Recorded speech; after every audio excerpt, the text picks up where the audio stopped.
welcome everybody to the Onward VR Master League Season 12 Week 3 Venues Showcase. My name is Nightfire with 2 E's. I am joined by my co-caster, the Sky Joker. Sky, how are we feeling today? Oh, I'm feeling fantastic. Got my nice day off after a pretty late night last night. Ooh. So, feeling good getting to do something that I enjoy on this Sunday afternoon. Yep. Afternoon, Sunday night for the EU crowd, which we do appreciate all of you tuning in if you are dropping by. This is live on Twitch, Facebook, YouTube, and Oculus Venues. As a reminder, you can always go download that app and check out the game in Venues. But the Newbies and Virtual Secret, Sky, this is going to be a interesting matchup. It's got a little history to it, and these teams both have been around for quite some time, being in here since Season 8. So we're going to see some experienced plays here today. Yeah, it's definitely going to be a bit of a contrast between the previous matches that you and I have casted here on the Venues Showcase. Yep. Definitely a bit more meta, a bit more controlled, maybe a little less chaotic. However, even some of the season teams like to do some crazy things here and there. So it's going to be a fun one. Yeah, going to be a very good back and forth. And we were talking offline about the history here, and well, I guess we kind of got to get into the pick bands to really get into the nitty gritty of it, right? And taking a look at those bands we have coming in from the Newbies, the Snow Peak ban, and from Virtual Secret, the Abandoned ban. And Sky, what do you think the reasoning is behind these? So I was going back and looking at the overall stats, and neither team had particularly good or bad stats on these bans, so I thought it was a little strange. But then I looked at the last time Virtual Secret and the Newbies came forth against each other, and Virtual Secret 4-0'd the Newbies on Snow Peak the last time they fought. So I imagine that kind of alluded to that particular ban. As far as the Abandoned ban, maybe newer map, less strats, less comfort. Sure. Yeah, it is definitely also a little bit of in the longer range sort of spectrum there. And so we have gotten rid of 2 long range maps and are offered with a bit of a short range pool. There is still some range that can be picked there. And Shipyard is where we're headed. It's a little bit of an in-between, really. I mean, Shipyard has those long angles, but they also don't need to be peaked. You know, you can still hold these tight corners around the cargo crates and such. Yeah, it's definitely a pretty... It's a pretty good dynamic on Shipyard. I like the cargo-y feel on one side, and then almost maybe like a bazaar feel on the other side with some range and some tight spaces, but also a little verticality. Yeah. It definitely offers a wide variety depending on how you want to play. Yeah, no, absolutely. I like to make the comparison in Shipyard to Quarantine. You know, it does feel like a similar sort of style where you have the close quarters, but you have these kind of crazy angles, long-range sight lines that you can pick up if you want to risk them. And, yeah, this should be a super exciting series to watch as these two both get readied up in lobby. Coming in on the Newbies roster, we have Mr. Shrimp, Section 1, Short Undead, Phantom Operator, and Nope, Not Mikey. And over on Virtual Secret, we have Sarg Maze, Dragon Square, Torventer, Stidge, and Solar Bob. I think that is all active roster coming in. Solar Bob is actually a reservist. Are they? Yes. Okay, interesting. Virtual Secret. And so we did talk about this yesterday as well, because we had a 4v5 start for round 1 because a team didn't have their 5th in.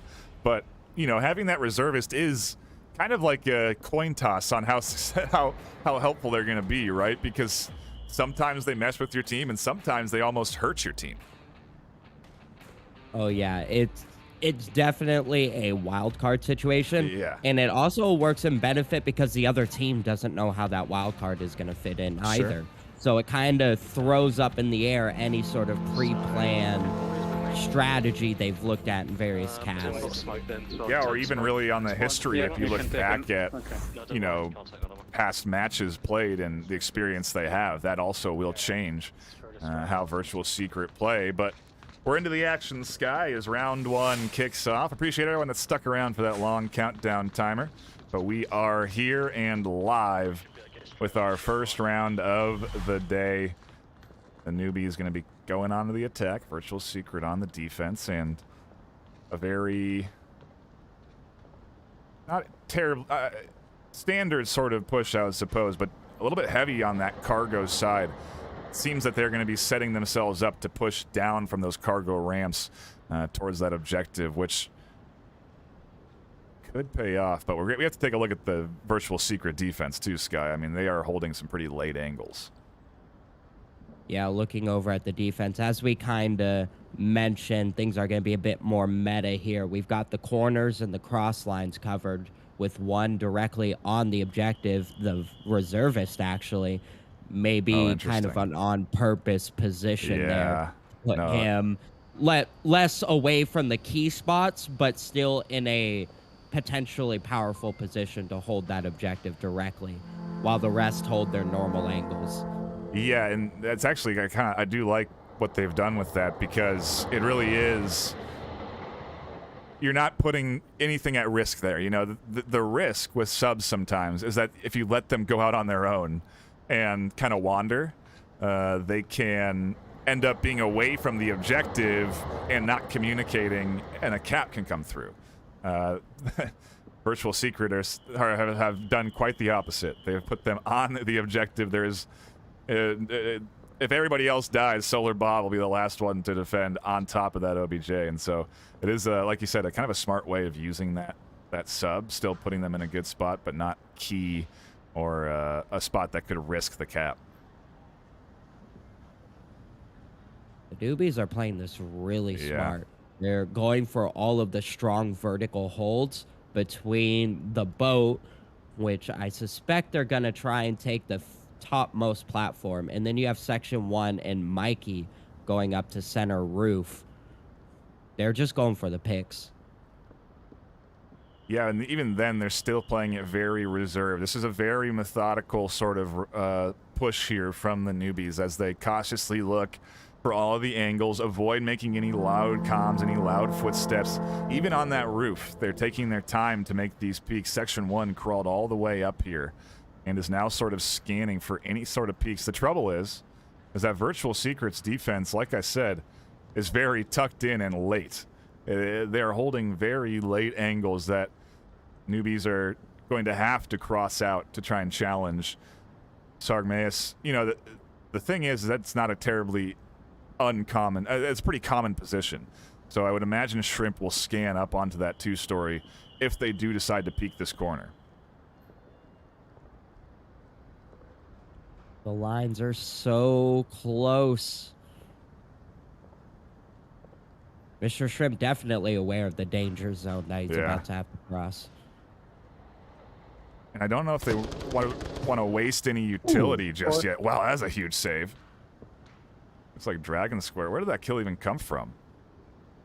Came from the central roof. I know, from Section 1. I guess that... oh, they caught the angle on that back side. All the way in the back corner. Yeah, okay, interesting. I was trying to figure out where that kill came through. A trade off the ramp, that's actually, I think, more beneficial for the Newbies. Obviously, it puts them in a 4v3, but it gets rid of a very key line of sight there. With that gone, this entire Newbies team can kind of push up through the center pretty close to objective, all the way really up to Stidge if they wanted, uncontested. And so now Newbies have a little bit of a luxury of being able to just sort of work their way up, all the way up to the likes of Torvinator. And while it is a powerful position, it's also one that is common and also can be countered with a flash, a nade. Any utility tossed up here can be effective. And so we'll see what the Newbies do as the time ticks down, Sky. We're at 1.5 minutes left. Yeah, that's the danger with a defense like this, having 2 looking out and then the other 3 in an ambush position. It works really well if the first 2 get enough picks before they go down to where it's only, you know, a couple people pushing in, don't have time to check the corners. But because most of the Newbies team is still alive, it's going to be easy for them to dig out and refrag any of these ambush positions. Yeah, Solar Bob's position identified. Section 1 is cautious of that corner, but no, they actually drop the line of sight on it. Torvinator's going to get the full confirm on that. And now Phantom should have some idea, although the silencer may have thrown off the direct location of Torvinator here. I don't even see Short necessarily checking. They're kind of hunting for Solar inside. Short may end up peeking out into Torvinator's line of sight next. No checking again onto this angle. Mikey about to push stage. Ooh, a nice pre-fire around the corner. That's going to give them control on the back of the objective. Oh my goodness. And Phantom goes down to Torvinator as well. Torvinator They just could wreaking not clear that position. havoc in that. Is he going to get a fourth? Oh. Wow. What? Torvinator snagging 4 kills off that pocket position. I mean, it's you put a flash or a nade anywhere in that general area, and you can disrupt that defender. You know, I get, you know. They had 3 people there for refrags, and they all went one at a time. And they didn't check. It didn't look. I thought you can. I mean, you can hear the silencer to some extent. You know, it doesn't completely mute the audio to your opponent. But apparently it was enough to throw them off. I mean, they just did not bother to look inside that crack. And maybe the newbies just really aren't aware of that defensive position. You know, and, well, it's a hard lesson learned, isn't it, Sky? Yeah, but even if you don't know, they spent the first 4 minutes of the round methodically clearing the entire map that the enemy wasn't in. Then they got to where the enemy was, and methodical just wasn't a thing anymore. Yeah. Very interesting. You know, it's always something that I talk about, the setup phase. A lot of teams are good at.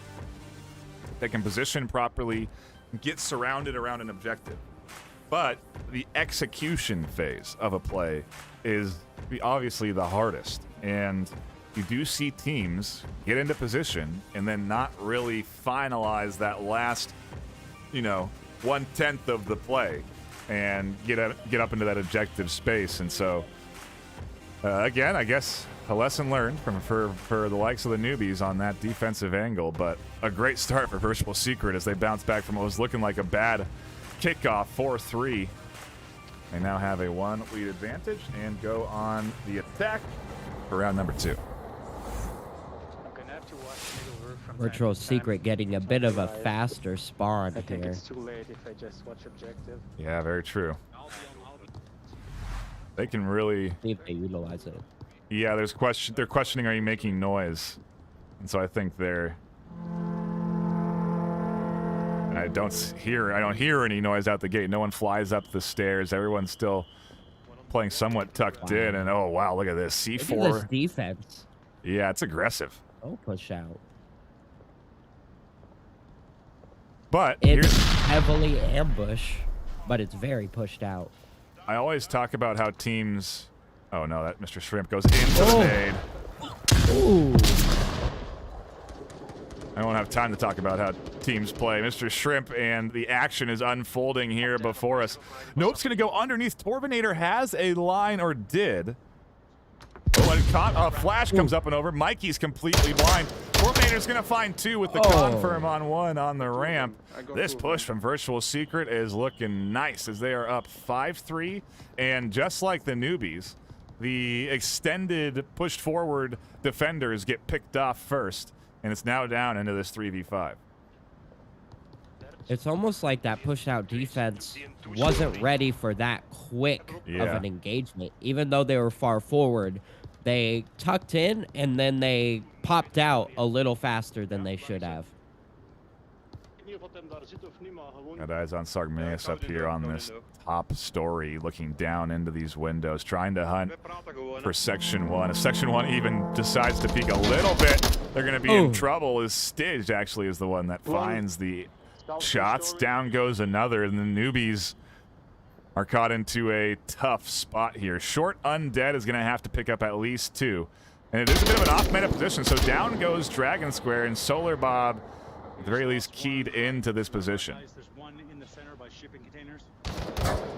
Good reaction Solar from Bob waits for Torvinator. his teammate. Great teamwork there. As Torvinator comes around the back of him. Yep. Down to just Phantom. And I imagine Virtual Secret are considering the cap attempt here. Phantom Operator alone on the back. Here's the call out that there's one upstairs. The smokes are coming in. Phantom is completely blind as they push back into the corner, and Stidge takes the very easy kill there as they pop out of the smoke and find a completely blinded lone defender.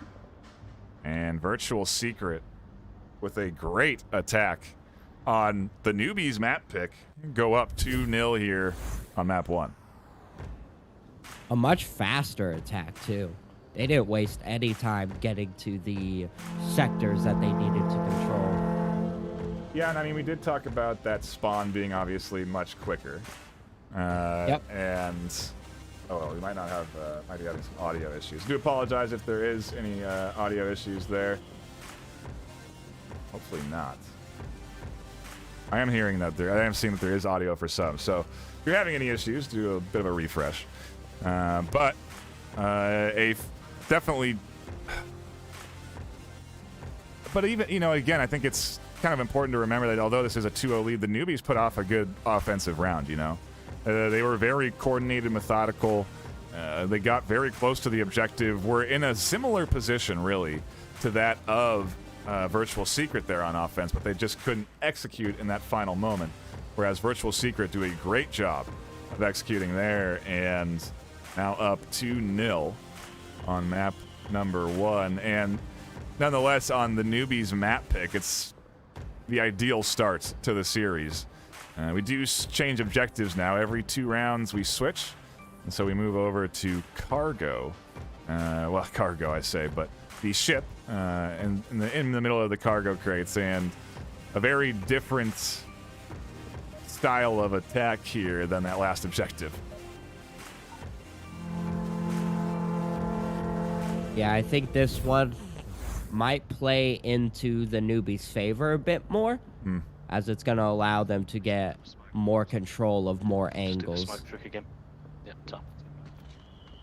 Right, let's see about the. I'll smoke it. Virtual Secret's going to have to be careful, though, these tight corridors. Yeah, and there's always the threat of aggressive defensive rollouts as well. Sargmeas being one of those aggressors as they kind of decide to check at least the ramp. Section 1 is able to fly up onto the 2-story. Stidge tucks in. Doesn't decide to challenge anymore there. I was concerned that they were going to overcommit to the roof position, but as defensive spots get taken up, Sargmeas goes down. That extended defender, again, being the first one to get picked off with no trade, or even, you know, even a trade would be good, you know? But nothing there picked up for Virtual Secret. Newbies have an early advantage. Stidge is actually in a really awkward position here because they're forced to look outward, which is their intended angle. However, they have no coverage from the backs. They're actually going to rotate off of that position, maybe realizing the weakness there from the rear. Well, especially once they lost Sargmeas, he was pushed out there a little bit. Stidge did not feel comfortable. Torvinator up on that top floor catches one, though. Short undead, maybe going to rethink peeking around that corner. Torvinator did get tagged as you see the heal come through, and so if they get shot once more, they'll be down and unresable.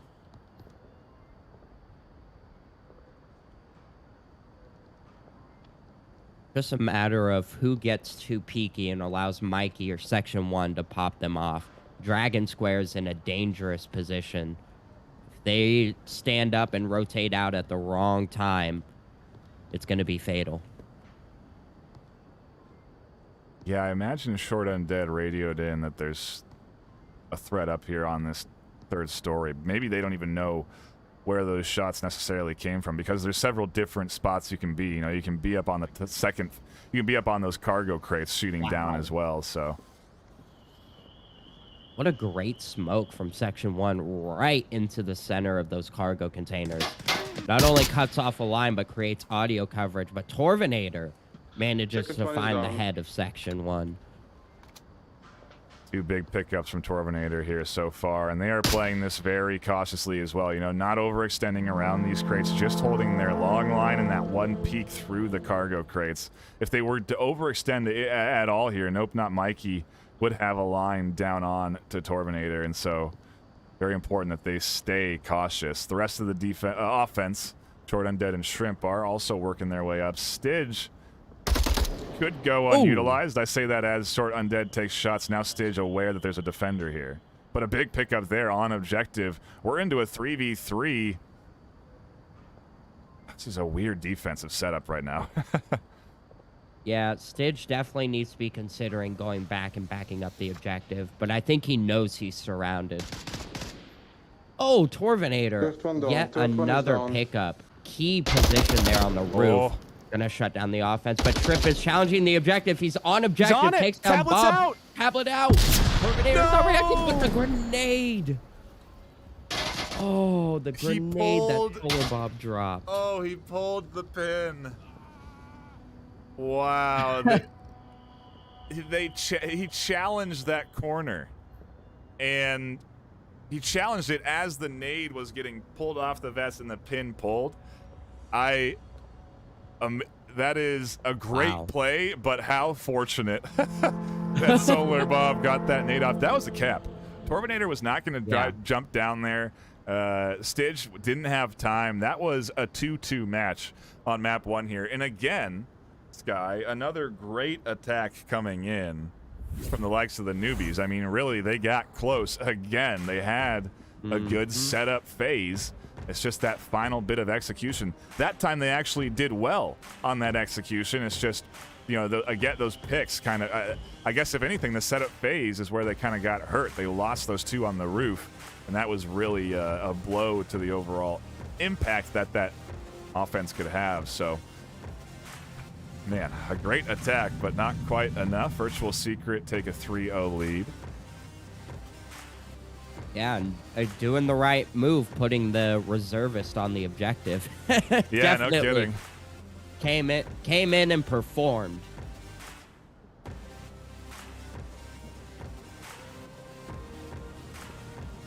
Now we're switching roles here. Virtual Secret on the offense, Newbies on the defense. Let's see if Newbies can gain some traction here. Again, their map pick.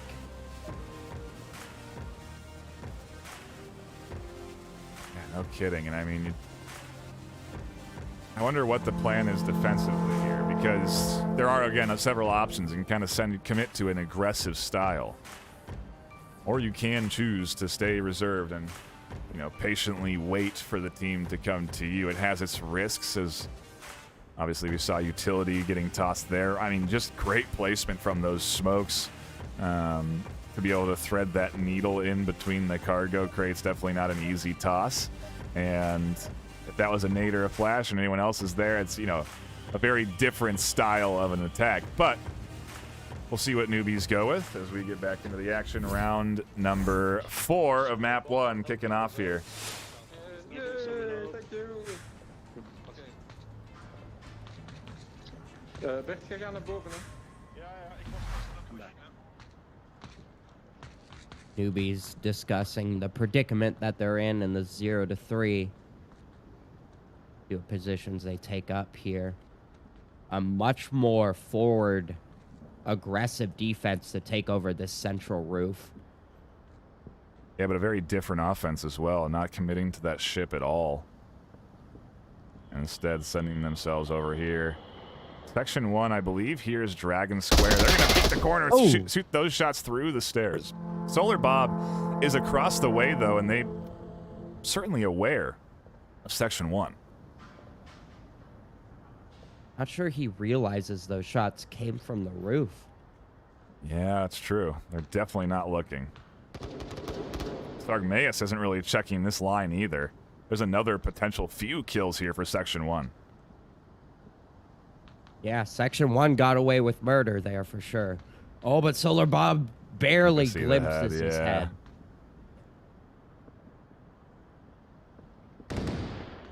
Solar's going to go for the kill. There's the trade in downs. A Short Undead finds 1, and TNV Section 1 goes down. Virtual Secret still at a disadvantage here as the newbies try and hold on 4-3.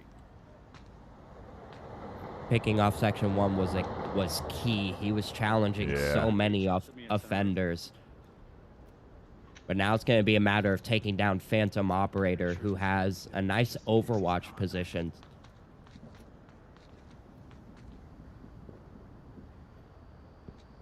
Yeah, well, it is, and I agree. They do have good, several good angles. They also can be challenged from several of those angles. So, if Phantom overcommits to a peak, it is definitely risky. But at the same time, it is kind of an off-meta position, right? You don't often, I feel, see people tucked in here up onto this cargo crate in particular. Well, the risk here is you don't want the last man on objective to be peeking like this, because if he goes down, it forces the rest of the defenders way out in their positions to now crash. And now they can get picked off in the middle of rotating back. So you really want the guy like Phantom Operator to just be sitting tucked in and waiting. And 3:22 on the clock.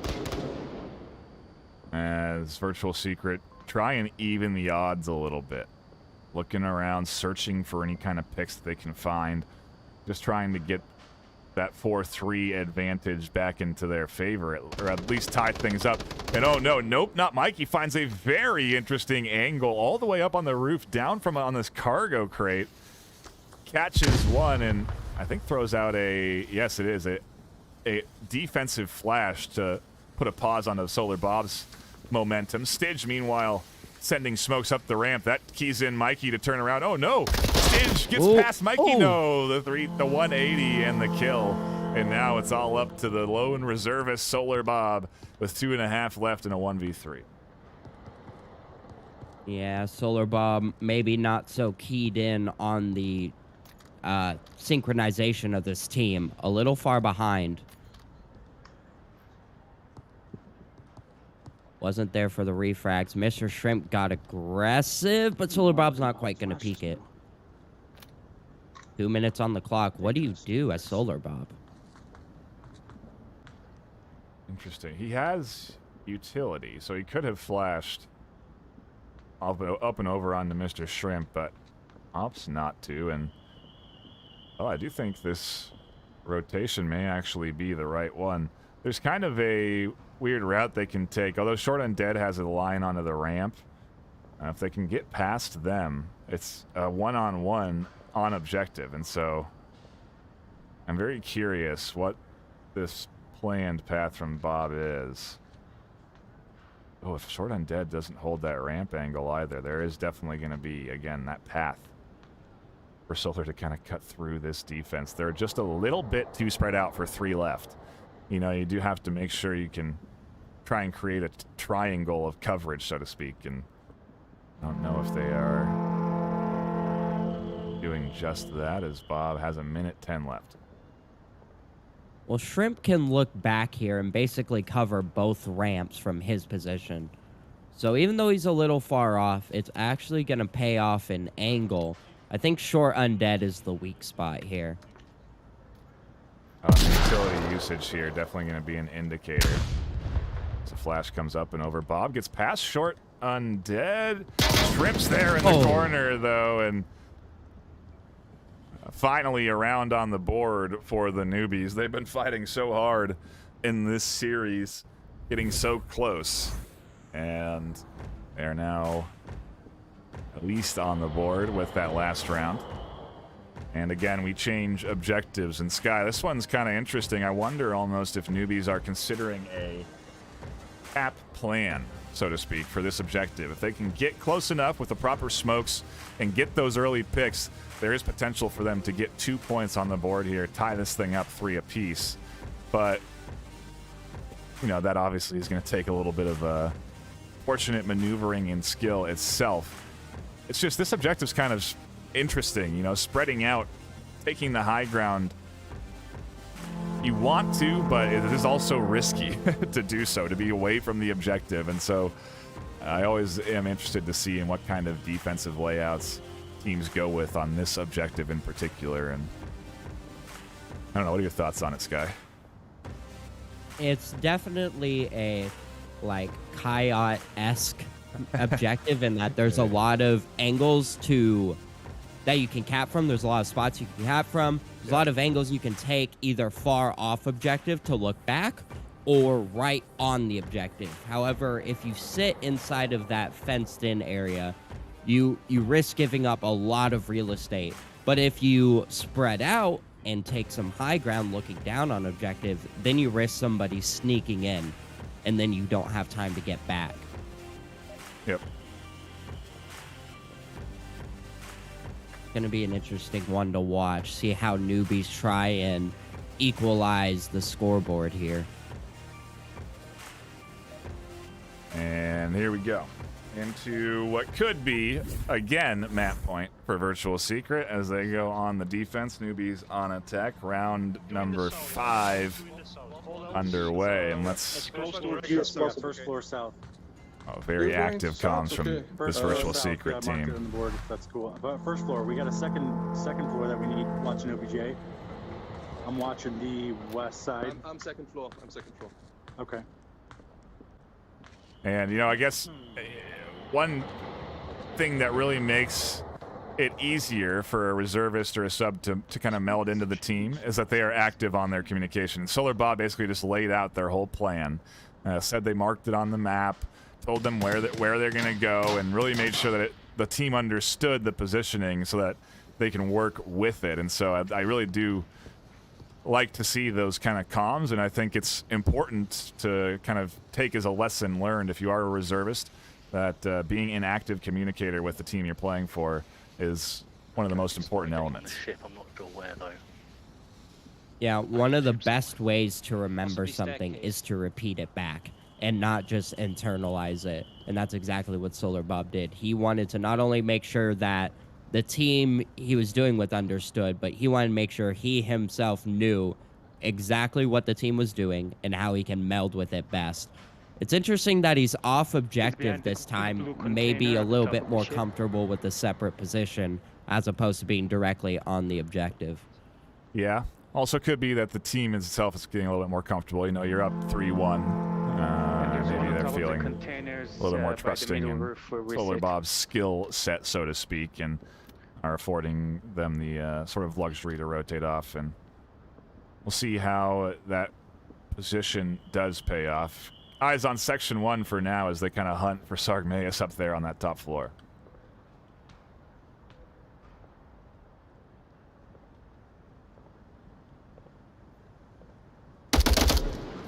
Oh, close, but that's going to give away Section 1's position. Sarge Mace getting those call-outs out. The Solar Bob manages to find Short Undead under that truck. But nope, manages to get that refrag. A very key pickup on both sides. Going to be a 4v4 now. Yeah, Section 1 again taking shots up onto Sarg. So I think Sarg was looking for the repeat onto Nope as they took those shots, and you got him. Nope actually finds the angle, scoops up the kill up onto that top floor, and Virtual Secret are short on defenders. Just Stidge and Torvinator to hold. Dragon Square has to rotate back and have a much closer hold on the objective, because there really is a threat of a cap here. Still one on roof. Looking at the various approaches here, Dragon Square watching Torvinator's back, Stidge next to this ramp. Honestly, though, if Phantom Operator and Trip go down this ramp and take down Stidge, one utility to shut down Torvinator, and it's a cap. Dragon Square, as you said, too far off objective to really do much about it. It's always kind of an indicator of a well-practiced squad when you do have, you know, almost plays to rotate off of. You know, like if you lose one in a certain position, you're going to shift the defense this way. If you lose two, the defense shifts this way. But it's a little bit harder to coordinate that up when you are down a fifth and only have really 4 from the team you've practiced with to be able to do something like that. So either way, Virtual Secret have been playing well despite this, they go. Solar Bob has been playing great, being a key element oftentimes in the virtual secret team, but still, they are not done with this series yet. Section 1 goes down up on that top floor. Finally, Torvinator gets rid of that rooftop angle, but Mr. Shrimp is working in, and with that long cross angle, I mean, Mr. Shrimp can just walk down this ramp, and I guess Stidge still has a line. So they do need to get rid of him, like you're saying. But still a very capable objective from Phantom and Mr. Shrimp here. They really need to time it with Mikey on the other side, because it's forcing Stidge to watch almost a 90-degree differential in angle. Oh, but they cross away from each other. Just as Mikey goes across the line of Stidge, Stidge decides to go under the ramp, but Shrimp, an aggressive push under, and now challenging the objective directly. Torvinator is the last one to defend here. And again, so many potential capping spots. Ooh. No cap comes through. Mr. Shrimp says, I'll take the kill. And, oftentimes that's best to just secure your points, as the Newbies managed to push up another point on the board here, close the gap 2-3. And I am seeing that there was a disconnect. I wonder if they disconnected in that 2-story. And that's why they lost that position. Yeah, I was going to say, I was wondering how he was the last. I did not remember calling out that their 5th had died in that blue room. And I think that's where it happened.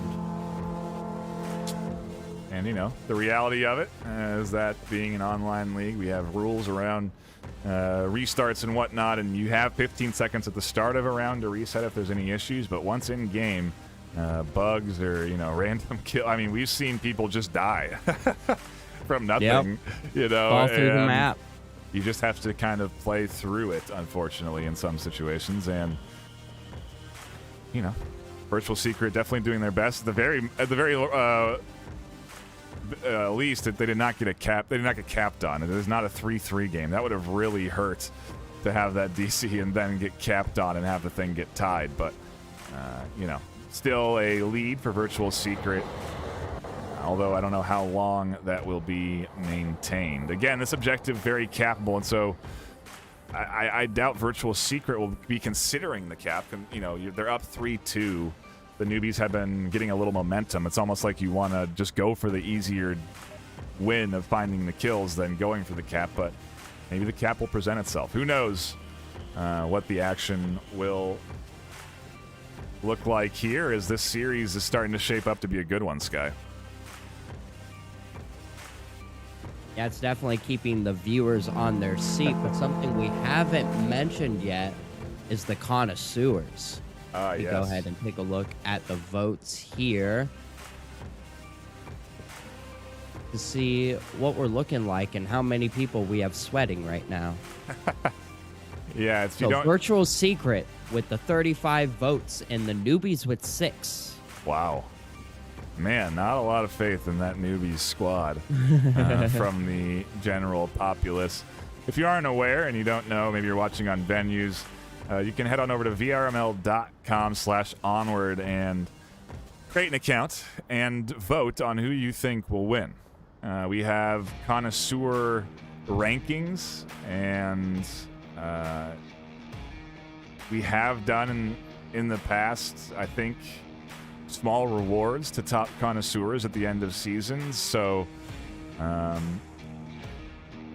don't know if that's I don't even think that's something that's guaranteed. If it happens, it happens. But people do like to compete for that top connoisseur ranking, and I imagine that there is, like you said, quite a few people that are clutching their pearls, so to speak, if they don't want that ranking to go down at all.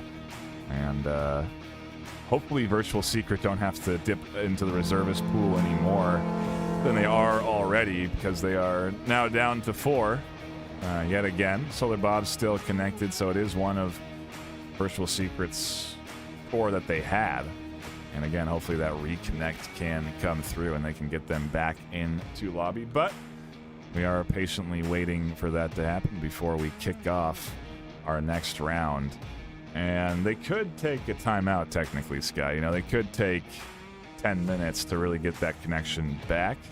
But so far, trying to take a look, I don't have any communique that a timeout's coming through. And so I think we are probably just waiting for that fifth to reconnect. I think a tech timeout lasts a little bit shorter, but even then, I think it might be longer. That might be 15 minutes. Who knows? We still haven't determined if that's going to be the case for this virtual secret team. Either way, the newbies are mounting a bit of a comeback here, getting the momentum that they need. Mr. Shrimp 6-3. Nope, not Mikey. 5-4. Short Undead finding some kills in those last few rounds. 3-4. And if you're virtual secret, I guess this is almost like a tactical timeout as well in some ways, right, Sky? Because you are kind of cooling down what is a little bit of momentum that has been gained by the newbies. Yeah, it's something that I've heard to or referred to as icing, at least in the bowling sort of culture. Whenever someone's on a strike streak, they're hitting you pretty hard, and you decide to take your time on your next shot to make them sit a little bit longer. Something that can be used very effectively on somebody who's, again, on a hot streak. They got that momentum, they've got their core ready, they've got their form, all the muscle memories clicking, and then you make them sit and wait a little bit longer than normal. It can work wonders against a pretty powerful enemy. So the interesting as well, though, and that virtual secret are playing well. You know, they are up 3-2. Yep. And so it's kind of a double-edged sword in some extents that having this disconnect may end up impacting their momentum as well. And well, of course, the momentum is on the side of the newbies with the last two rounds. Sure. Despite the original momentum being on virtual secret side of the court. I guess you always kind of have a little bit of that energy if you do have a lead, which 100%. They still do have. And is that a sub? Was Excise? No, he was not in originally, so he is a subbed core member, but a sub nonetheless. Interesting. I wonder if we'll see Solar Bob stick around for map 2, or if it'll be back to the 5. It is interesting to bring in a reservist when they may or may not have had that 5th available. But, we don't, at the same time, we don't know what a lot going on in the background. Yeah, we don't know what the scheduling is like of that player. Maybe they have to go do something and they had to emergency sub. Like, who knows what's going on over in the virtual secret side. Maybe it's also a tactical sub. There's just so many possibilities here, Sky. Like, maybe they're trying to bring in someone fresh, like we're saying, to get the momentum so they can come back in here and have someone that's been maybe watching these last few rounds to kind of get an understanding of how they can counteract this team a little bit better. Who knows? There's plenty of different ways to regroup, and I don't think we're going to need to cut to any sort of intermission or go to an official timeout. I do believe that we should be getting into this round soon enough, so we'll stick here and continue to show our lovely smiles to you. As we are both certainly pleased with this series so far, Sky. I mean, yeah, this is... Again, I was a little concerned Virtual Secret might run away with it, but throughout the entirety of it, the newbies, despite losing points, were just showing really good indicators of coordination and great attempts. And so I wonder if Virtual Secret maybe started to get a little bit overconfident. Who knows? But we are back into it as round number 6 kicks off here. The newbies on defense and Virtual Secret back on the attack.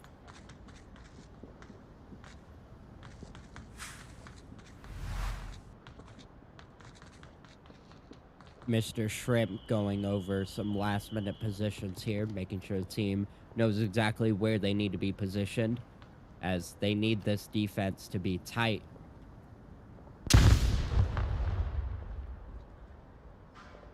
That's a little risky, to not have immediate defensive positionings can be trouble. On a map like this, they're fortunate that there wasn't really a crazy aggressive send out, and nobody was able to catch any of those rotations to their positions. But either way, Virtual Secret are, you know, it's just interesting to see the difference in pacing. You know, they can get here up into that bottom floor very fast. They are relatively close to the objective. They actually have a path that, if smoked, they can cross right up to behind objective crates.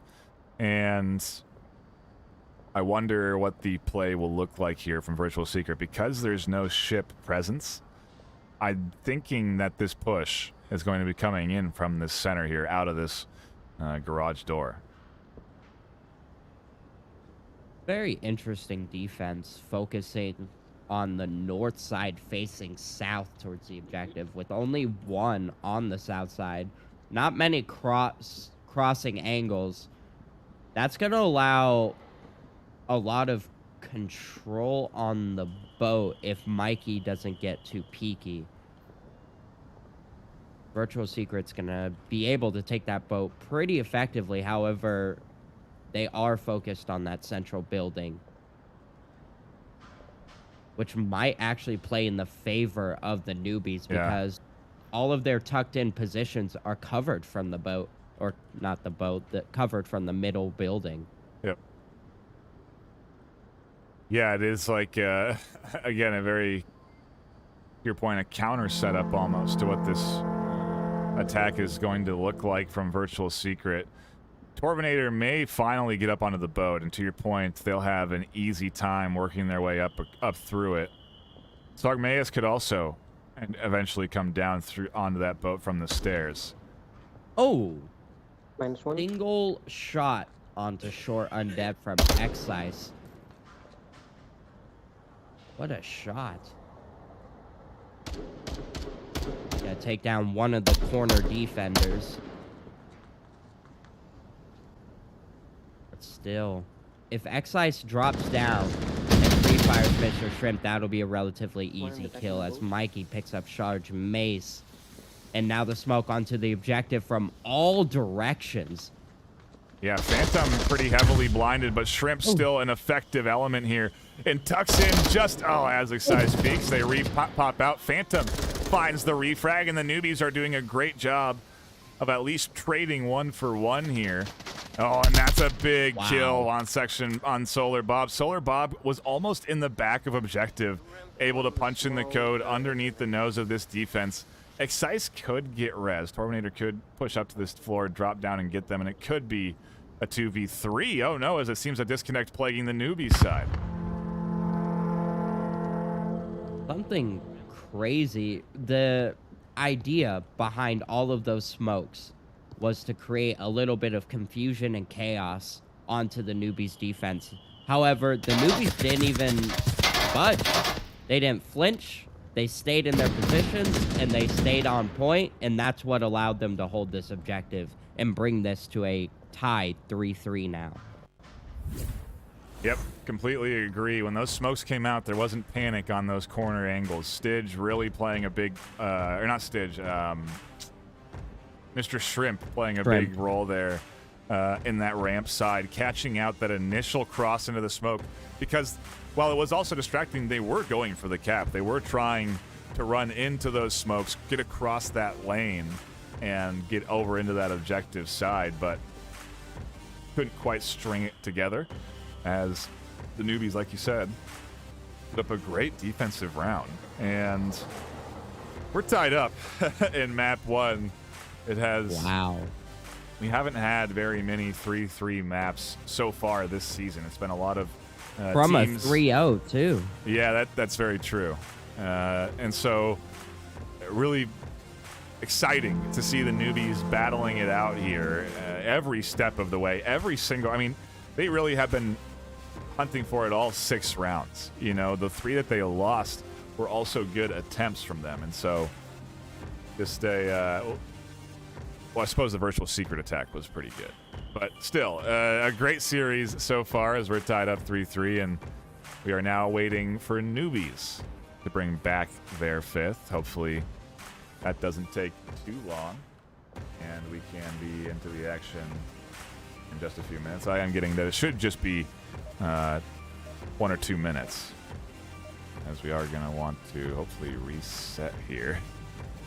I don't think they want to start into a 4v5, yeah. Should be back into this round 7 soon enough, though, so do stick around, and we do appreciate everybody that has stopped by and is hanging out here on all the channels. We are live on twitch.tv/VRMasterLeague, Facebook, and YouTube, as well as Horizon Venues. If you do want to know what Horizon Venues is, you can go onto your Quest or Quest 2, open up the store, and download it for free. There's a great space where you can enjoy watching these games and our faces on a gigantic screen with other people hanging out in a lobby watching it with you. It's a really cool way to enjoy VR esports. We do it with Echo Arena. We do it with Onward. So if you do enjoy that kind of content, be sure to tune in on Horizon Venues. If you have a Quest or Quest 2, it is not available on PC for now. Nightfire, I don't know if your face on a big screen is a good selling point. Wow. You might want to leave that part out next time. Oh, harsh. It hurts. But maybe true. I am due for a haircut.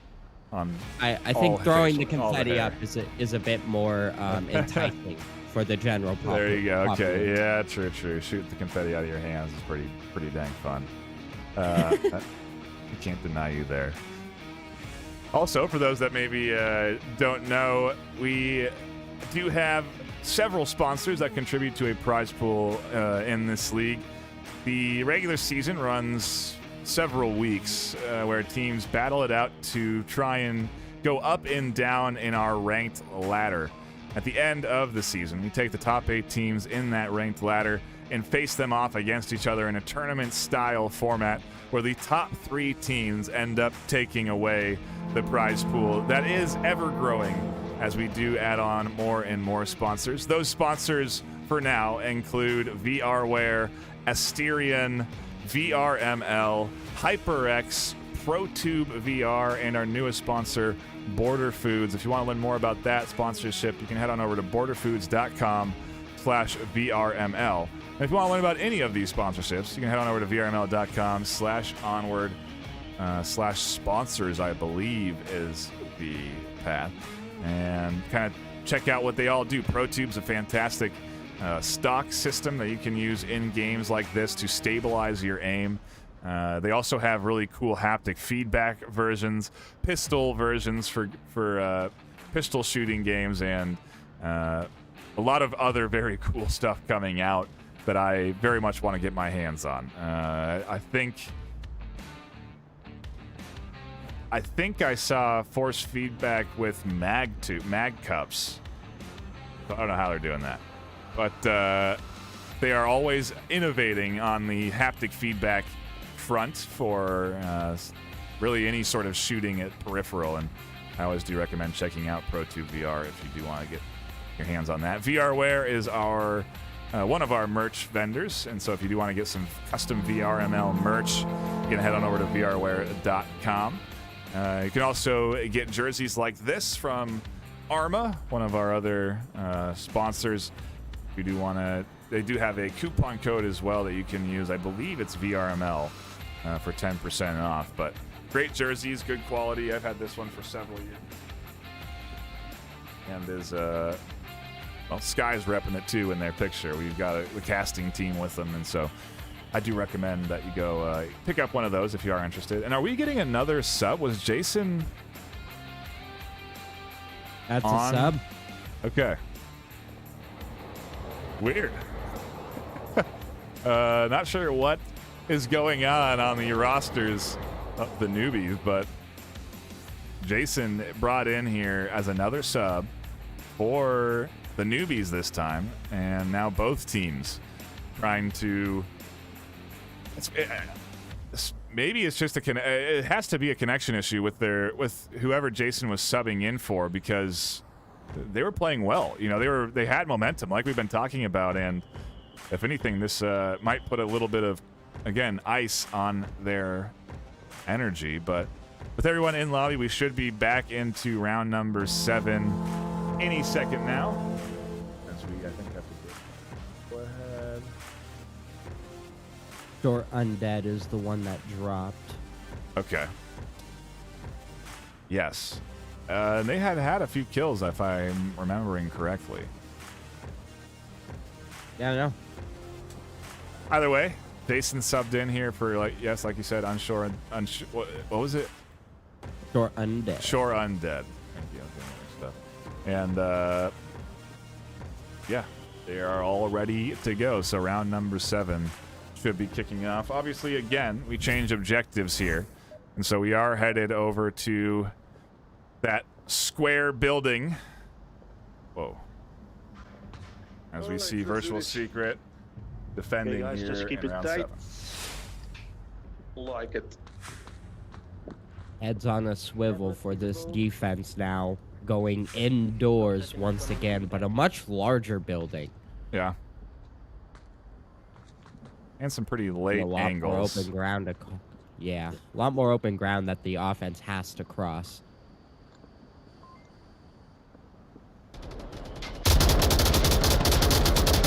Fire coming out onto that doorway, making sure none of the defense gets aggressive down the middle.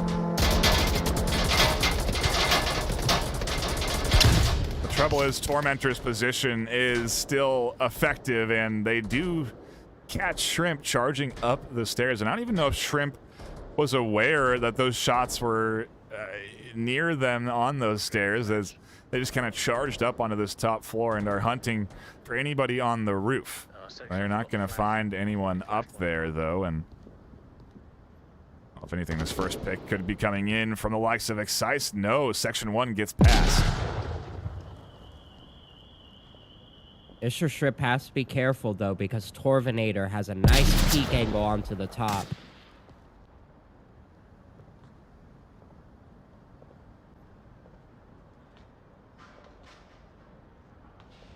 Yeah, they do. Excise And has an angle. not much longer. Section 1's Oh. going to One throw dead, Echo down 4. that LMG rain of fire onto the corner. Accuracy by volume. Yep. That's what the LMG does. Now moving to a 5v4 as all of the frontward outside defense has been taken down. Now up to Torvinator to prevent any push-outs into the building. Yeah, and again, you can't really peek up and over these ledges unless you're like 7 feet tall. And I don't know any league players that are that tall. I do know some that are in this high 6s, but not 7. And so no one's going to be able to look Remember up. the northwest position I told you No about. one's going to be I able to think look it's up still over there. that edge, and this is going to be a free and easy ramp push, as they don't have that edge defender there. The next one up is going to be Torvinator, as they are holding, again, another late angle. Feel like Section 1 might be able to peek a foot or an elbow if he's looking carefully enough.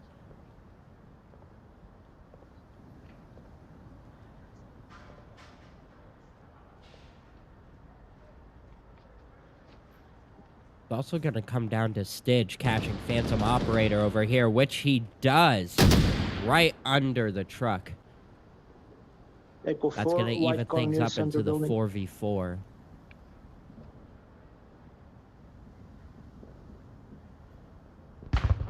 And again, we're in the setup phase here, as Newbies try and get into position to prepare for the attack on this building. They still need really the support of Jason and Nope Not Mikey, but it looks like Shrimp in Section 1 are considering making a push for themselves here.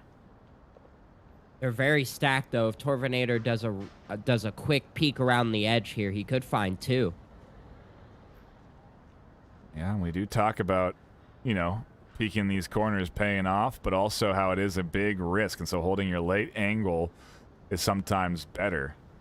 And Torvinator trying to stay disciplined here, and as they kind of look just a little bit out off of that smoke, those shots come in. A great refrag and another good answer back from Mr. Shrimp. As Torminator's still in the corner. Shrimp seems to be unaware. They trade there. Ooh. We're into a 2v2. As Nope Not Mikey and Jason, again, a little bit out of sync on the push. Well, maybe not, as they are coming in now up through the center. Stidge on a rotation. They go down. On objective, defense is gone. Sargmass has to push around and crash into the objective as Nope Not Mikey seems to be rotating for a res. Oh, he gets in just in time to check the objective. Now looking for Jason, but gonna get shot in the side if he's not careful from Mikey. Oh, wow. And Nope Not Mikey comes out with the trade to finalize the winning point for the Newbies. Wow. The 0-3 comeback. Yeah, they took the without long a road. cap. They took the long road, Sky. They played the All most 7 possible rounds. Yep. And Whew. they are, well, just barely victorious on their map pick. Virtual Secret with a great start to the series, up 3-0, but then could not hold on to that sort of energy as the Newbies had been close every round, eventually start to find their way. And now we're in a little bit of a tussle here. Map 2, where do we go? Where does Virtual Secret pick? What is their comfort zone? We do have, like we've been talking about, a lot of close quarters maps available. Shipyard and the custom map pool off the table, obviously. So USS Quest and Sand still available. And I don't even know, do you consider Sand? I almost feel like Sand's a quarantine at this point, with how much it's changed over the between season 11 and 12.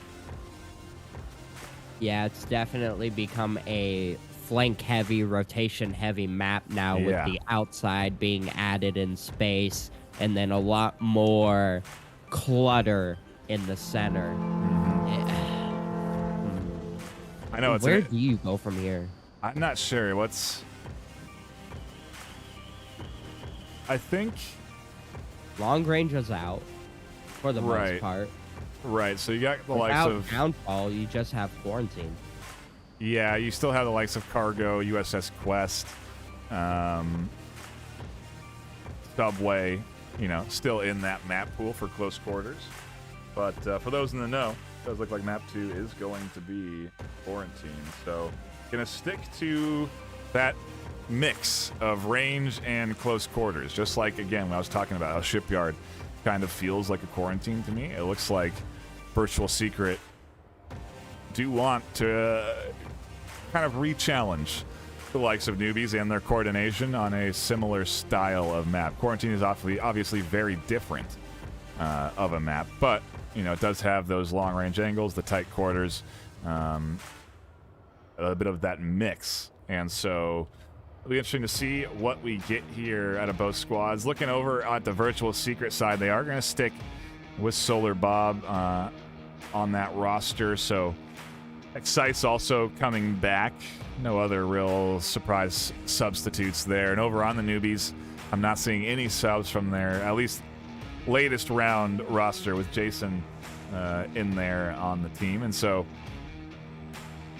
I think that's the smart choice from the Newbies. Virtual Secret, I could understand maybe bringing in someone fresh for this map, but at the same time, they put up a good fight on those first 3 rounds. So trying to come out strong again here on map number 2 and then not allow a comeback is going to be, I think, sort of the best path. Our first objective going to be way south, which I feel like is a very easily defendable objective. Yeah, and something I forgot to take into consideration. Virtual Secret love quarantine. As much as I can remember, every time that I've casted them, they have played quarantine. So it's, for me, it's unsurprising that they brought the Newbies to this location. Definitely an area of comfort for them. Yeah, and it's not like there's a lack of info. To your point, they can band the weaknesses, they can pick the strengths. They have several seasons of data to look at in terms of how these teams prefer to play. And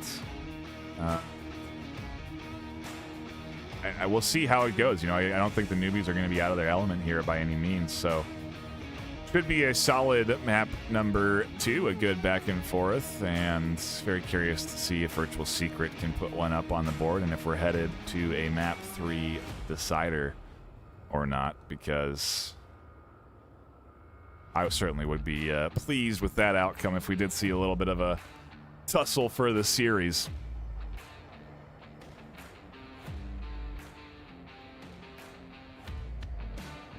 And again, I guess just them to go ahead so that we can get into the action. There's definitely a wild card map to throw out when the series is on the line. Yeah. Just with how different every objective can be. There's so many options. Yeah. I talk about it, I feel like every time Quarantine gets picked, but I think there's like 13 or 14 different objectives that could spawn, and you only get 3, maybe 4 in a series. So it just has that variety that I do love to see in the Onward League in general. And a quick spawn coming in from Virtual Secret over on the west side as we get in to round number 1 of map 2. Really? Yeah, I think so. Then it's a map change. Map change. We will see in the review. Yeah. Okay, we go to the middle. Careful. There's a fast. Lots of communication coming out from the attacking team as they prepare to bring their A game. What I think is their favorite map. Of the roof here. Yeah. Looking for any early picks, holding some early lines as they come out of this west spawn. And this is a kind of an interesting defensive setup because oftentimes, Sky, you see a heavy investment in getting 1 or 2 to get up onto this roof and look out the windows, get on the stairs. It's a very effective position. But no one's there, and so all this checking from Virtual Secret is going to yield 0 results, and it may give them a false sense of confidence to push into this defense. But at the same time, there is a reason they're checking there. That is a very powerful area to be, and not having a defender there could also prove poor in the hands of the newbies. Yep. So we'll see. They don't have any verticality. They are all on lower levels, so it definitely puts them at risk because that allows the Virtual Secret team to gain a lot of real estate before the newbies can really engage them. And that's dangerous on a map like Quarantine. Real estate is so important. It looks like Section 1 might be rotating. Yeah, I like the angle from Mr. Shrimp here. You know, we talk about needing that height as you do see Section 1 take that second story. But they also still do have these bottom floor late angles. So if anybody does try and come up through the center, which was their weak point without any coverage from that second floor, then they have that late angle to get the kills on. So not going to be an easy path for Virtual Secret with this defensive setup. And we may run into some action between Jason and Sargmeas soon enough as Jason tries to stay silent. In my opinion, the strongest angle is a late angle from the back, which is exactly what Mr. Shrimp has. Yeah. His angle is somebody has to be crossing to see him, and chances are 9 times out of 10, if somebody's crossing that angle, they're going to be watching the other direction, not towards him. That's what makes his position so dangerous. One going by center burning, one on the west tower. Sarge Mason kind of a predicament here on the white car. I just realized it's probably Sarge Mace. I was saying it like some kind of fantasy RPG name, but yeah, it might be Sarge Mace, as we are in a military sim. It's probably more realistic. A nice pickup there from Section 1. And, you know, it's unfortunate they cleared out this angle early, and I kind of like the rotating defense from the newbies where they didn't take the position early and then took it late. It has allowed for these sort of picks to come through, and Sarge does make it past the likes of Section 1 with eyes on that angle, and Section 1 is going to drop off. just in time to maybe catch Excise, who's gonna have to now cross this open street. And the Radio danger silence, is please. those windows.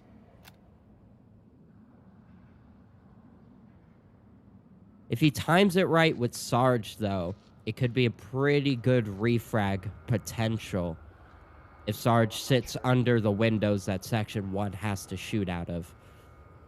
Oh, grenade. Smoke grenade gonna cover a piece of it.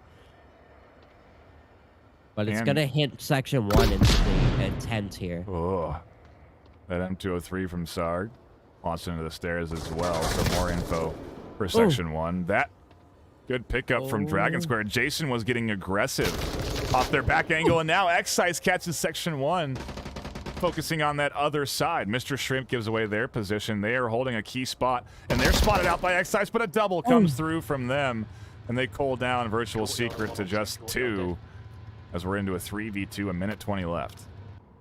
Level 2. Dragon Square a little far behind from the rest of the attack, but Sarge with a nice peek onto Mikey. And we're down to just 2 defenders. Mr. Shrimp has to be crashing, which he is. 1 in 10 courtyard. Dragon needs to catch up to Sarge in the last 60 seconds. This attack is on its final phase. It is indeed, but again, this objective's so hard to cap. I say early on that it favors the defense. There's angles like this from Phantom Operator where they are holding so late that unless they committed a rotation over to that southeast side, which they did not, Phantom can really just kind of sit here and wait for this push to come in. So even though Shrimp's down, there's still not a terrible risk. The risk is if Sarge can get behind the car. Oh my gosh. As they position themselves now, that's the easy kill there. 25 seconds left now as Dragon has to challenge this.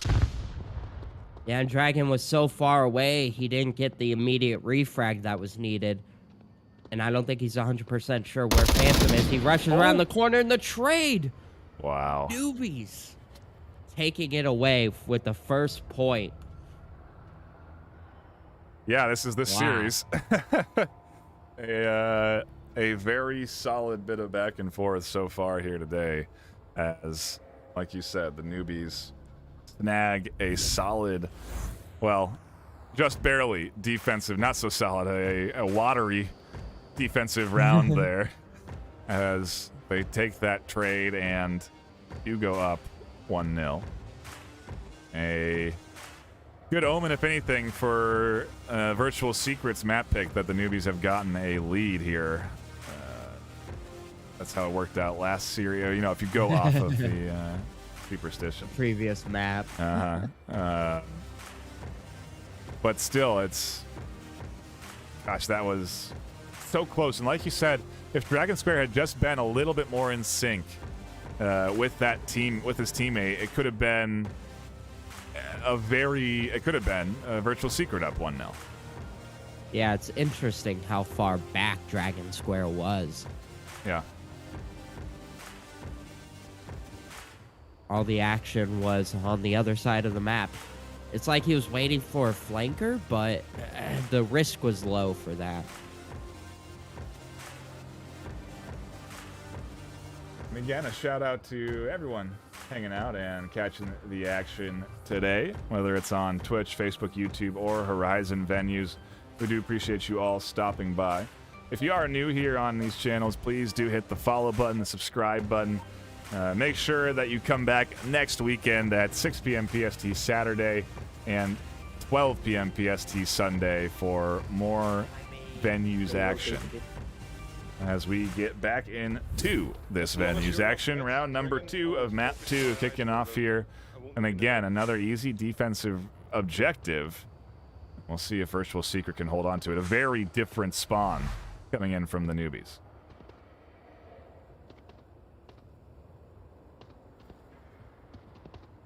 See how different the defense here is. Virtual Secret opted to put what I believe is their sniper, yes, Maximum, up on the stairwell like Section 1 was playing the previous round.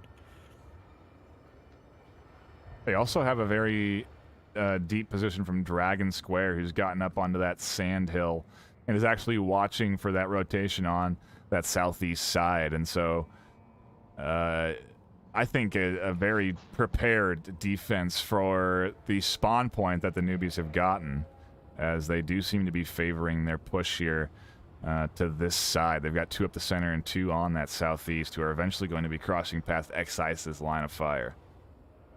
Yeah, this double angle that X-Ice and Sarge have is pretty interesting. I haven't seen both of these positions utilized at the same time before.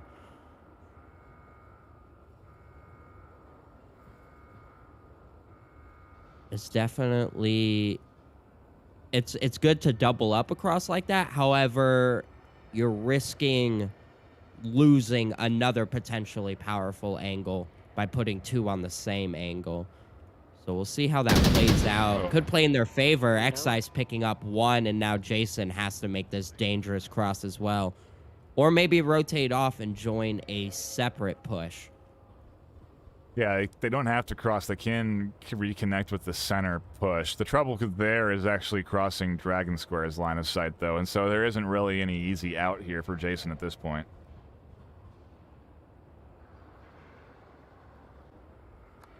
I really like Virtual Secret setup. Yeah. I think the danger, though, is actually straight down the center. They don't have anybody watching, like, the ambulance white car push, and they could get behind Sarge without any issue, actually. Well, they pick up. Ooh, they picked him up. X-Ice as he takes down Shrimp. A nice trade there. But that's going to weaken the cross coverage. Not too much. Sarge able to catch a few, and actually they go down. So, yes, that up the middle defense is gone, essentially. They still have Maximum, who can actually peek out these windows and be a threat up through the center, but they are not strong on their up the middle defense. And Maximum is on a rotation here to get Sarge, and they are fortunate that no one has identified. Oh, nope, it did get ID'd. Maximum is spotted here picking up this res. That's going to give away Mikey's position. However, they don't realize Phantom is right here, but those footsteps definitely got heard. Flashbang over the top, but Phantom manages to duck behind cover just in time. Jason finding Torvenator over in the south. Dragon Square might catch this run around. He doesn't. They missed it. They missed Jason crossing out, and now Jason's Jason in a danger zone here. Yeah, they are capable of picking off the back of Sarge, and then it's really just Maximum holding this center defense. There could be a cap opportunity in store here for the Newbies if they play their cards right, but this final moment of execution is the hardest part. Yeah, Jason's rotations here is going to be critical to the rest of this round. Not to mention, nope, not Mikey. Operator keeps him distracted. Is very far away, so there's not really a third connecting here. So it's like a weird 2v2 for now, as Dragon's kind of out of the picture. Well, we say that, but actually, Dragon has a nice cross watch. A nice cross angle towards the objective. If he looks at the right time, he could catch anybody crawling up. Ooh, a perfect flashbang from Jason. But they're both just tucked in enough. And both go down. Jason's going to commit to going for this OBJ. Dragon has to connect these shots, and they get their first of 2 more that they'll need to find here, as there is now a minute 15. Nope, not Mikey. Has to push down now so that there is at least a second attacker to join up with the likes of Phantom so they can try and make something work here. They've got, again, a good setup. Only one left alive on objective. And actually, if you think about it, there could be even caps coming through if they worked up behind the smoke right now. Dragon's not putting rounds into it. And so if they get some good utility placed, there's also opportunity. But time is ticking. I was just thinking the same thing, man. If that was a smoke cap, Dragon would have been done for right there. 100%. That's the danger with being in a position like that. Yeah, you feel comfortable as you can watch all these crosses, but as soon as somebody gets in a weird little nook and cranny with some smoke, nothing you can do. 30 30 seconds left. There it Those is. are good smokes from Nope Not Mikey. They know that there's one up here. Phantom trades with Dragon Square over the top. And the Newbies are trying to repeat what Virtual Secret did to them on their map pick. Of course, I don't imagine that they want the end result, but instead want to push this up to a potential 3-0 lead and really get into a comfortable position on this map. But yeah, a very, again, what was looking like a good defense, a good setup. Dragon misses that one cross across their line of sight, and that crosser gets 2 picks, I think, that then result in that play ultimately going into the favor of the Newbies. And so it's just typical Onward. You know, you the one time you're not holding the angle, someone crosses it, then you recheck it, you think it's fine, and in fact, everything has crumbled apart beneath you. And so either way, good execution coming in on from the Newbies there to wait for those last 30 seconds and then sync up on their push. Very smart to go for that play. Also seems risky. You're wondering why they're taking it down to those last 30 seconds. But, you know, having that pairing proves to be much more valuable than not. Yeah, and the last 30 seconds for a defender is just so terrifying. You've been sitting here, you've been watching this angle for 5.5 minutes. You hear your watch go off. The round is still going. You may or may not know how many people are about to swarm onto you. Yep. It's nerve-wracking. It really is. And I think, if anything, the right choice was made there by the likes of, what was that on the back? Dragon. To stand up, push out, and, you know, force the trade. Saved that from being 3-0, you know, because they had good smokes. You gonna check for crosses and stuff? Yeah. Right. Yeah. Back into the action we go, though. Round number 3 kicking off. Virtual Secret back on the attack. The Newbies back on defense, and the Newbies are getting a dangerous amount of momentum. They've just secured a huge comeback, 4-3 on map 1. Now they're up 2-0. It's going to take a lot from Virtual Secret to really bear down and regroup here and put a few on the board.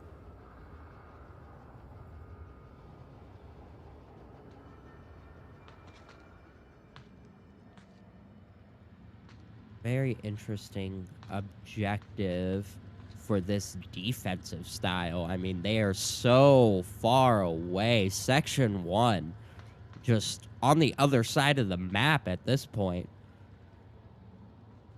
This is a very dangerous setup that they have going on here. It's got a lot of coverage around the map. However, there's no north push from the attackers right now. Oh boy. So having somebody way out there, it's almost a dead angle.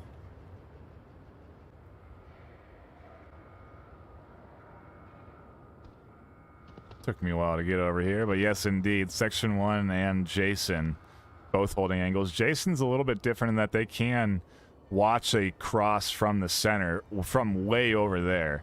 And at the same time, Section 1 can quickly rotate up to the rooftop, which is exactly what they do. And so their overall actual coverage down in here isn't too bad. It's actually, it's waiting for these late angles. But to your point, if they work around it, which they can, there is potential for those to be very detrimental to that defense. The cap's the last thing you want to let through right now, and I'm sure it's something Virtual Secret are kind of hunting for.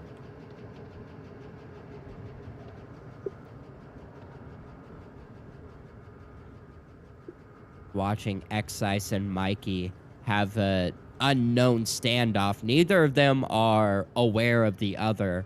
However, they've just been poking lasers at each other for a little while. Just going to come down to timing. And then you've got Sarge and Section 1 right next to each other on the north roof, or next to the north roof. That's going to be a key encounter, but Torvinator shuts that down. One shot down, and now Sarge is going to come around for the confirm. However, Jason's there to shut him down. Echo 4. And Section 1 is in a great position for callouts. Even if he doesn't get revived, he can see so much and not get punished for it now. I'll come and get you. Oh, and Excise. Mikey finally peeks right onto Excise in the center at the right time. And the virtual secret assault is getting picked off. Yes, indeed it is. We are on track for a 3-0 map 2 here right now with Newbies in the lead. And like I said, maybe a full boat comeback in order from the likes of Virtual Secret on the Newbies map, or on their map pick of all things. So as that res comes through, it's actually a 5-3 now. Torvinator not even able to get that full kill up onto the roof. He made that shot with the there's the M16. full Very kill. nice shot. But Maximum with an EMR, their local sniper, manages to pick one down Burning off that roof. bottom floor, bottom The floor. reviver, he shot the medic. I'm pretty sure that's a war crime. Yeah, What was your and the minutes? trouble is that Section 1 is also just one hit away from being non-resable, and so, oh my gosh, Maximum one hit away from being non-resable too as they duck under those shots. Wow. Orvinator getting in a dangerous position here, though. Phantom Operator gonna have to catch this. Otherwise, there's so much damage he could do from this side of the map.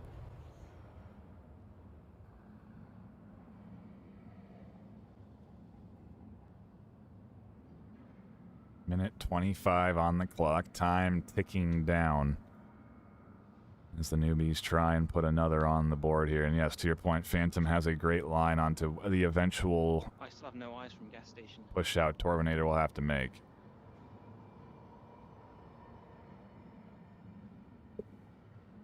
Rest of the offense a little off pace. Maximum has a good potential rotation to come straight down the center to the nose of the aircraft. Dragon Square into the Rebel. Or the Rubble. However you choose to pronounce that. It's going to be dangerous if Nope Mikey goes down. Phantom and Shrimp are pretty far off. This could be a cap on the other side of the wall. In fact, Torvinator could cap almost right here. Where he's at now. Oh, I didn't even see Section 1 covering that center. I forgot that he was still up there. Now less than 30 on the clock. Yeah. That's what they needed. Yeah, and Maximum's in a very dangerous position if they do decide to kind of peek out from this. That's going to be another kill for Section 1 as they scoop up that. A quick confirm from Nope, Not Mikey, and the clock ticks down, forcing Dragon Square to eventually push out into gunfire or allow the time to tick down, and the Newbies take another point and put a 3-0 lead up on the board here for map 2.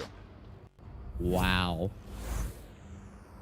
Yet again, we're seeing a repeat. But will we see a change in traction? Now the real test comes for Virtual Secret. Can they manage this comeback of large proportions here? This is the round that matters, not the last 3 rounds. You can forget those. No, this one right here. Yeah, no kidding. This is also the series on the line. And for those that don't know, we still do play out the 3rd map, as the rounds 1 does matter. If a team wins and has a lot of rounds 1, they will go up more in rank than if they only won a few rounds and still won the series. And so if the Newbies can lock in this 2nd map and take the series, map 3 will still be played, and it'll be really important for Virtual Secret to try and get that W, because if they do, they can almost, in theory, even out the point score line and really minimize how much they go down in rank for losing the series. And so that 3rd map, still important to be played out and to be focused on. Although some teams, after a tough loss, will opt out of that 3rd map and just forfeit 4-0. And again, to the point, that will end up making that loss hurt more than if they tried and put up a few rounds. So we're not there yet, of course, Sky. That's maybe a little bit too optimistic. if I'm a Newbies fan. Virtual Secret, still in it. This is their map pick, a place they're comfortable in. Like we said earlier, a place that they do like to play in. And maybe they just haven't had things going their way. They haven't got the luck of the draw, so to speak, that they're looking for on objectives or on spawns. And we'll see if a little bit of a breather between rounds here, as we use that full minute and a half time, will be enough for them to come in here into this next round and ready to, like we said, mount a long comeback. I can smell the sweat from the connoisseurs coming through the internet right now. Oh man, we talked. Yeah, it's gonna hurt. It has the potential to really hurt a lot of those connoisseurs out there. That's for dang sure. Still, though, a fun series to tune into. Despite who you voted for, if you are dropping by here, you are catching some pretty dang good Onward, Sky. I mean, we're coming down to those final moments where, you know, the clutches matter, and it's been a lot of fun.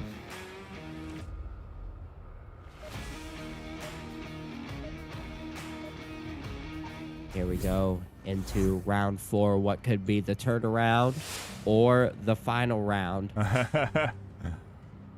Well, of this map at the very least, but yes. The decider, so to speak, in the hands of the Newbies as they go on the attack. And we'll see if Virtual Secret can throw up a good defensive round as they break out into their positions. And we get into the action out the gate. Torvinator's going to spot the cross from Phantom, but can't connect the shots. And look at this commitment from Excise to dive down into the underground right away. But he's not going to push his luck. He's going to probably hang out here in the darkness for a little while. You blend in pretty good. Yes. It will prevent any center control from the offense. However, he's really limiting his own control. He can't watch anything else but this underground center and pop out in the center tank courtyard. Other than that, there's nothing he can do about anybody else on the map. So he's really limited to his control. Yep, very much agreed. It's almost like a late sort of angle to be taking, and they could pop up once a push is coming and challenge from the back. But risky, and we'll see if it pays off.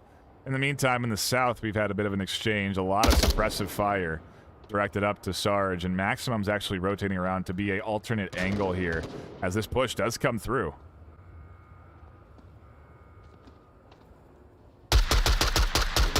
Maximum going for a bit of a flank here, trying to get another angle. He's pushing up with the sniper.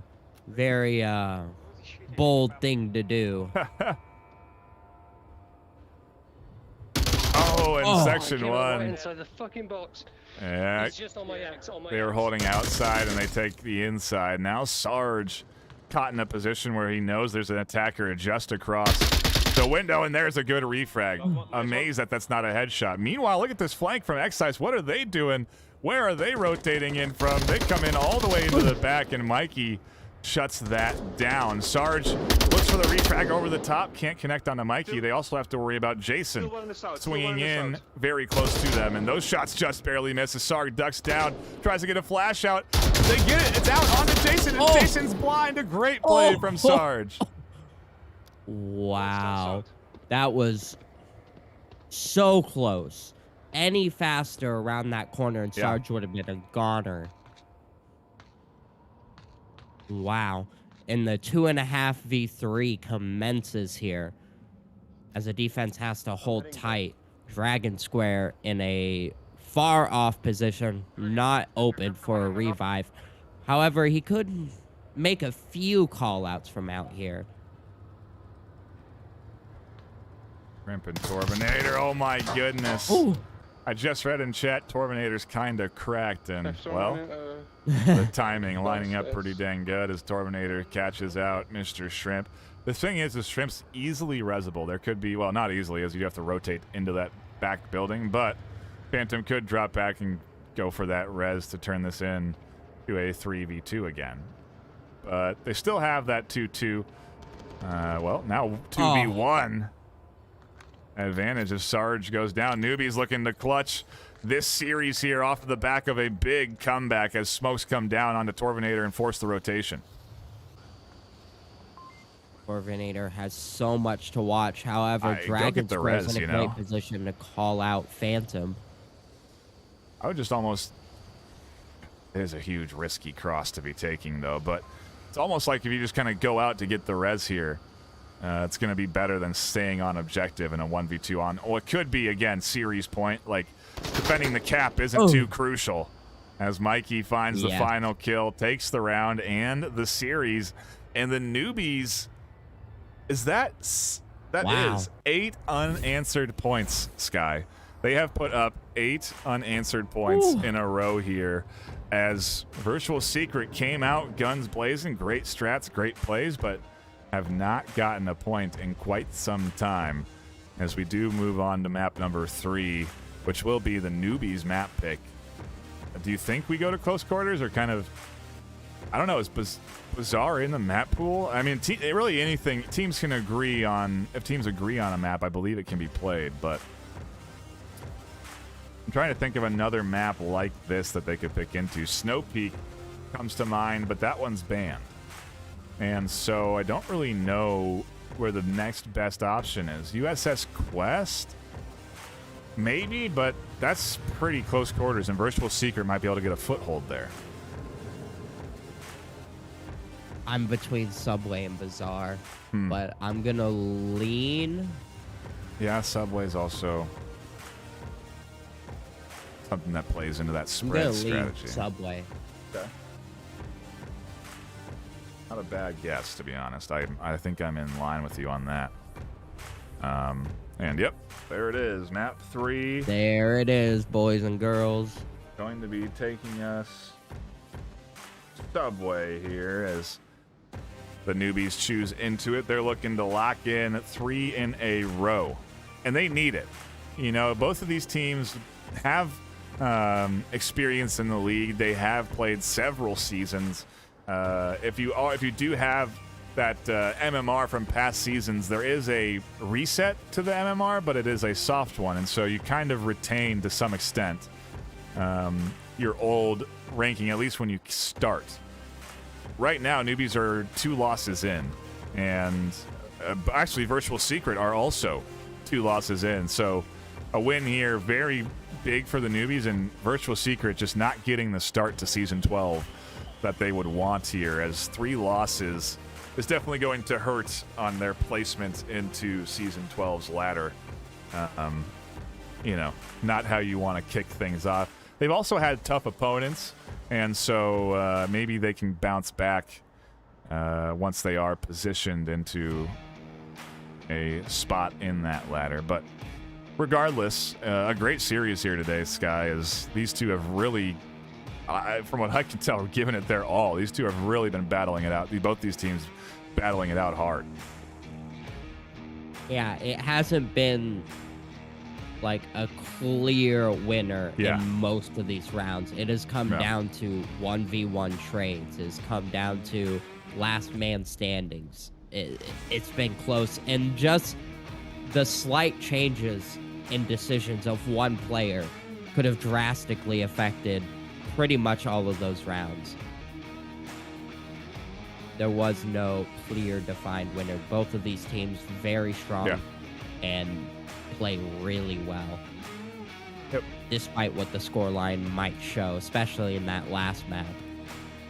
Completely agree, and to really kind of even the odds here, Virtual Secret are going to need to 4-0 this map. You know, if they can, this loss will be the least impactful out of all of their losses that they have to their MMR, and so I imagine that they will be coming at this next round with a good quality effort, looking to scoop at least one away. And, well, I don't know if it's getting made easy for them, as we do have North Objective to kick off the series.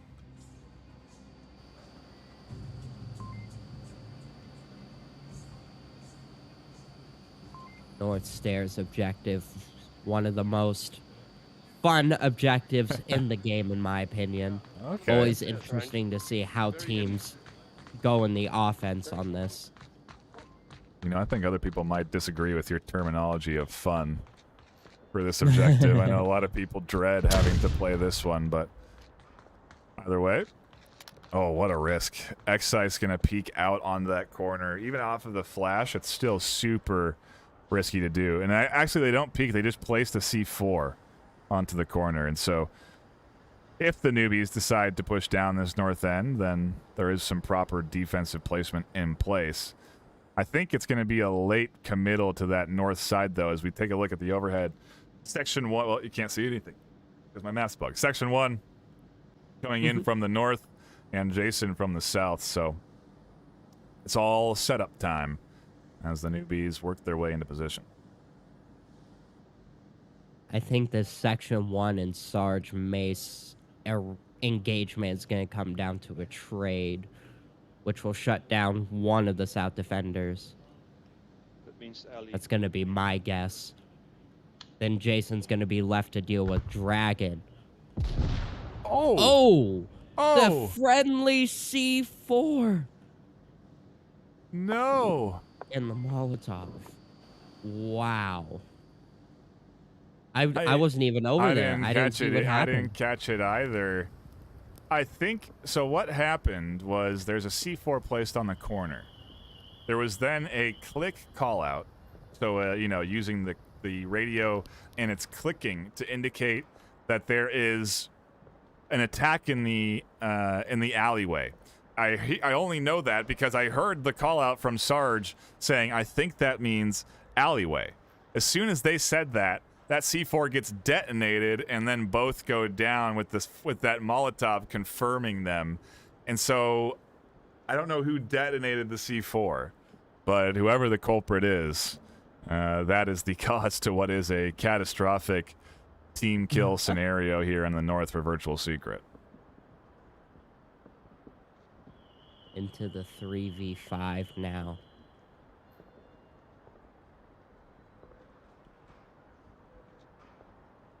Section 1 playing this so patiently, waiting for Jason to make a little bit more. Well, they're going to be in for a little bit of like a Christmas here as Shrimp's going to peek and find two just dead players. 2 dead down here, Mikey. 2 dead, mate.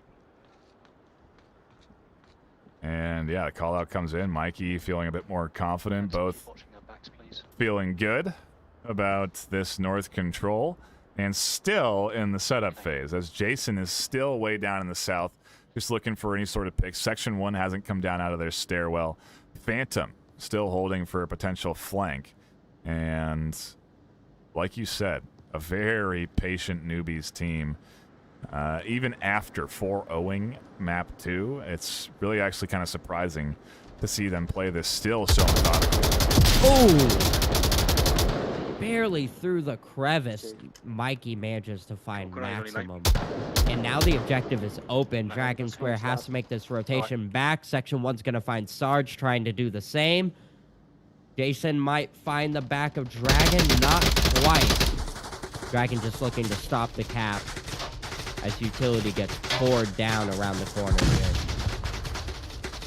He is trapped in this 1v5, rotating back and forth using the flashlight, but Mikey, with the random spray, manages to find him. Wow. Getting that kill through the smoke, a overall excellent strategy, obviously enabled by a very unfortunate double team kill that came through there. Not obviously what they were hoping for, but still a good round from the Newbies and a Marsoc round nonetheless. So they now take again another lead, and they're just running away. That is now 9 unanswered points coming in from the Newbies. You gotta wonder what's going through Virtual Secret's minds. Yeah. They have to be thinking, what can we change? What can we do differently?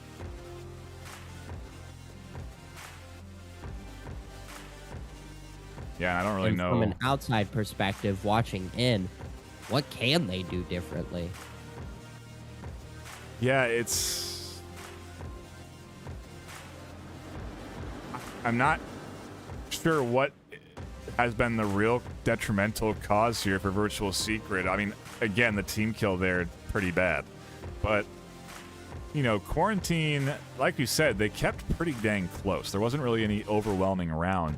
And so I feel like they just need to stick to what they're doing, which is definitely the hardest part when you've lost 9, you've lost 9 in a row. But maybe be a little bit more, maybe be a little bit more patient. You know, just really avoid the early pick going into the favor of the newbies. And it's a little challenging if you're defending this objective or attacking this objective to just play it patiently. I mean, basically, play it like the newbies did. It would be my opinion. Play it slow and methodical on this attack and really let the newbies come to you. Yeah, the nades? Okay. No. Anybody needs a drone? Discipline. It's a matter of discipline, and it's really hard to maintain it, especially when the enemy team, again, 9 unanswered points. It's tough to keep your head in that situation.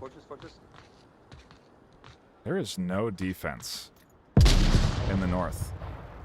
I think maybe they've thrown some C4 placements, but I did not watch where they placed them. I don't see any on the stairs. This is immediate and fast control here of the north coming in from Virtual 30 Secret. seconds in. They wasted no time. Utility coming out, grenade, smoke, 4-man assault coming down on the Jeez, I mean, why even commentate? It's just a hail of bullets. You can't even hear my voice. As Excise catches Shrimp in the corner, there's smoke out, and Mikey and Jason have no idea of the position here. Excise could cross and then become punching in the code. Phantom is rotating back as Mikey catches one through those smokes. Excise takes some shots. Phantom, can't you hear me, audience? I don't know. Oh, finally, jeez. Wow. Everybody has to Smoke reload. Plus PKM.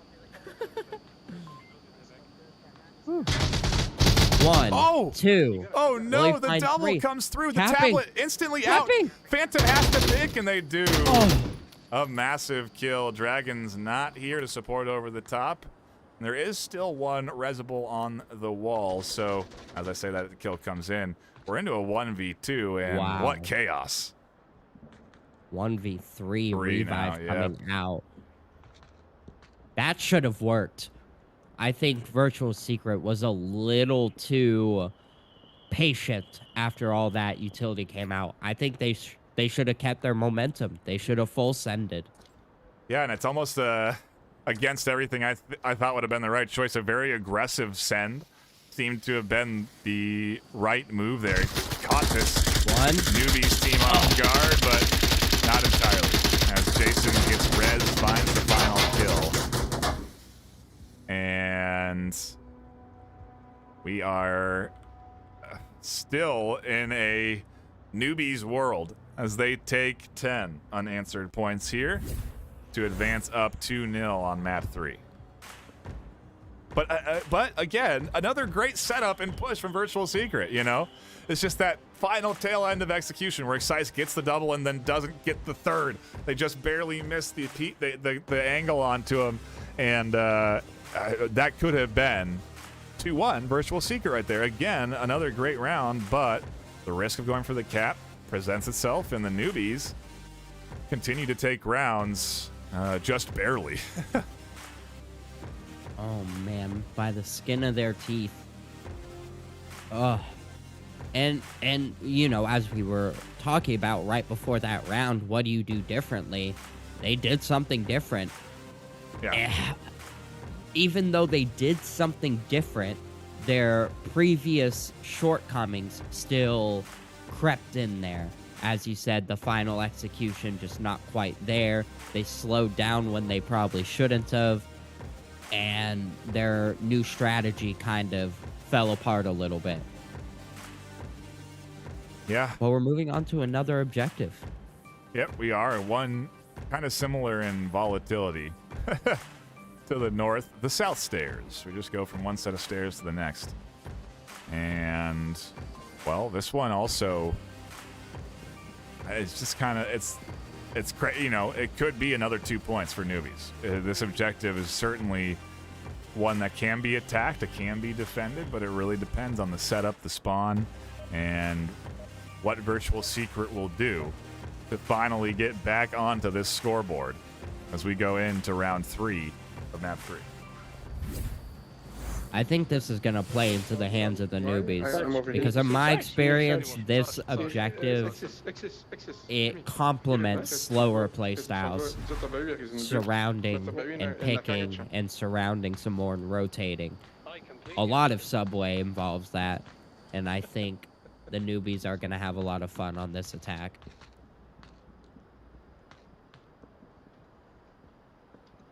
Sarge placed that C4. No, they had it in their hands. I don't know where the heck they put it. Oh, they tossed it down the street here. It's in the middle of the road. Definitely visible, but there is no fast spawn for the likes of the newbies where you can immediately be challenging out the gate. They do get that basement spawn, and so Virtual Secret are going to have to wait a little bit for the newbies to, again, set up a very similar theme we've seen from this offense, right, where they are very methodical in their approaches, and it gets them into the positions that they then can execute off of. So kind of reminds me, again, of the beginner's style. One that definitely has been, what is it? Slow and steady, methodical. Yeah, Definitely it's the strong suit. Yeah, they have mastered the craft of that attack style, and I think beginners with that in their arsenal have been expanding now to other strategies as well, so they are really a formidable team to go up against, as are a lot of teams these days in Season 12. Lots of squads trying new things, innovating on the meta, and it's just so fun to watch. Double smokes coming in here, an interesting choice, as Torvinator can still see up over the top of them with their angle, so it's not necessarily a safe push in if they take it slow. Or even fast. And on 2, we're about to have Maximum in Section 1 and Phantom all engaging together up in the horseshoe while the South continues their firefight. Torvinator coming out on top, now down to Maximum to hold his position.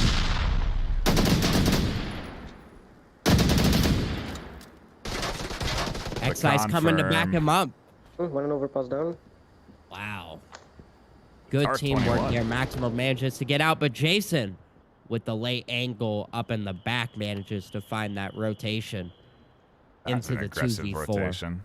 Man, that was a very aggressive play coming in for Virtual Secret, down 2-0 on this map to commit to that kind of flank. Could have paid dividends, but does not. Instead ends again in another kill. That edge defense seemingly always getting scooped up, but this time just a little bit too late. As there's still plenty left alive. Excise trades with Phantom, and that's a res that can get picked up. Jason is alone in a 1v3 as they approach this C4. Run right past it. Still don't see it. I don't think they deactivated it. No, it's still live. And it's going to get blown in a moment, probably. Who has the clacker? Not Sarge. Dragon or Torvinator back there have the detonator. Oh, yeah. I see it. Dragon has it right next to his tablet.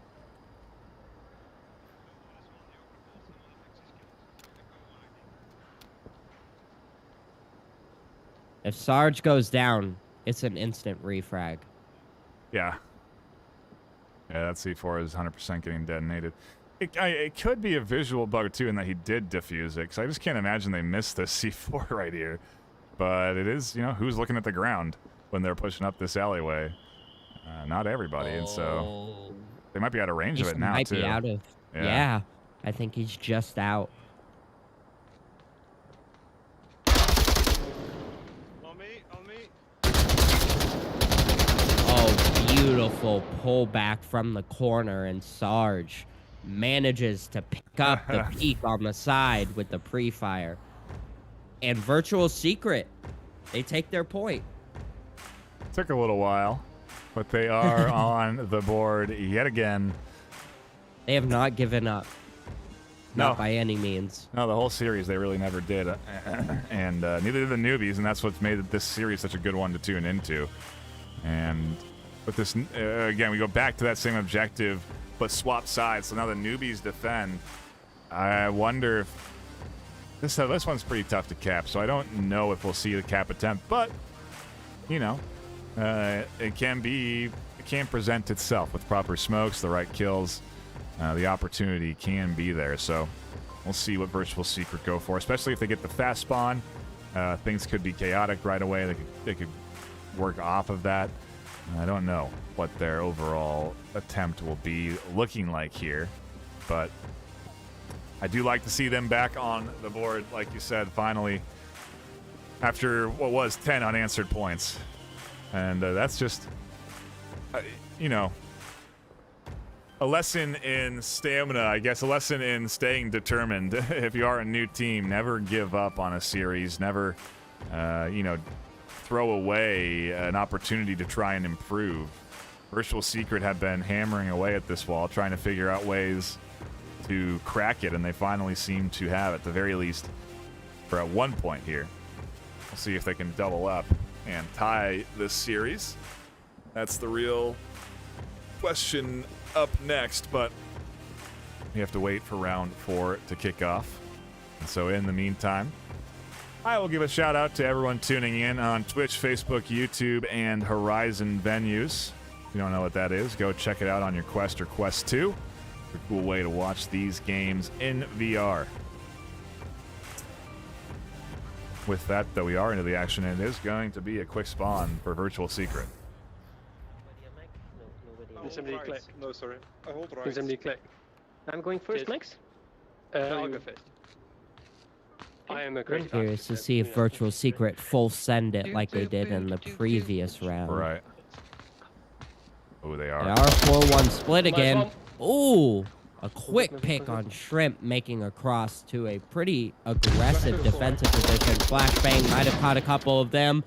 Finds one. Oh, a grenade almost catches Maximum a little too short. Another flashbang utility being traded There's back a and good forth.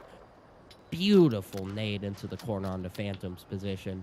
It's going to open up their push. Mikey going to be the next one to have to defend against this. Yeah, and these flashes are interesting. You know, the toss to deny vision of anyone in that lane, but they're not connecting, and so Mikey still has a line on this cross. And there it is. Maximum with a very quick repeat, does not connect, and we're into a 3v3. He lost a little too many resources on that push. Gonna make the final minutes of the round a bit tougher now. They used up a lot of utility as well. Almost all of it. Careful, careful, careful. He's watching the corner.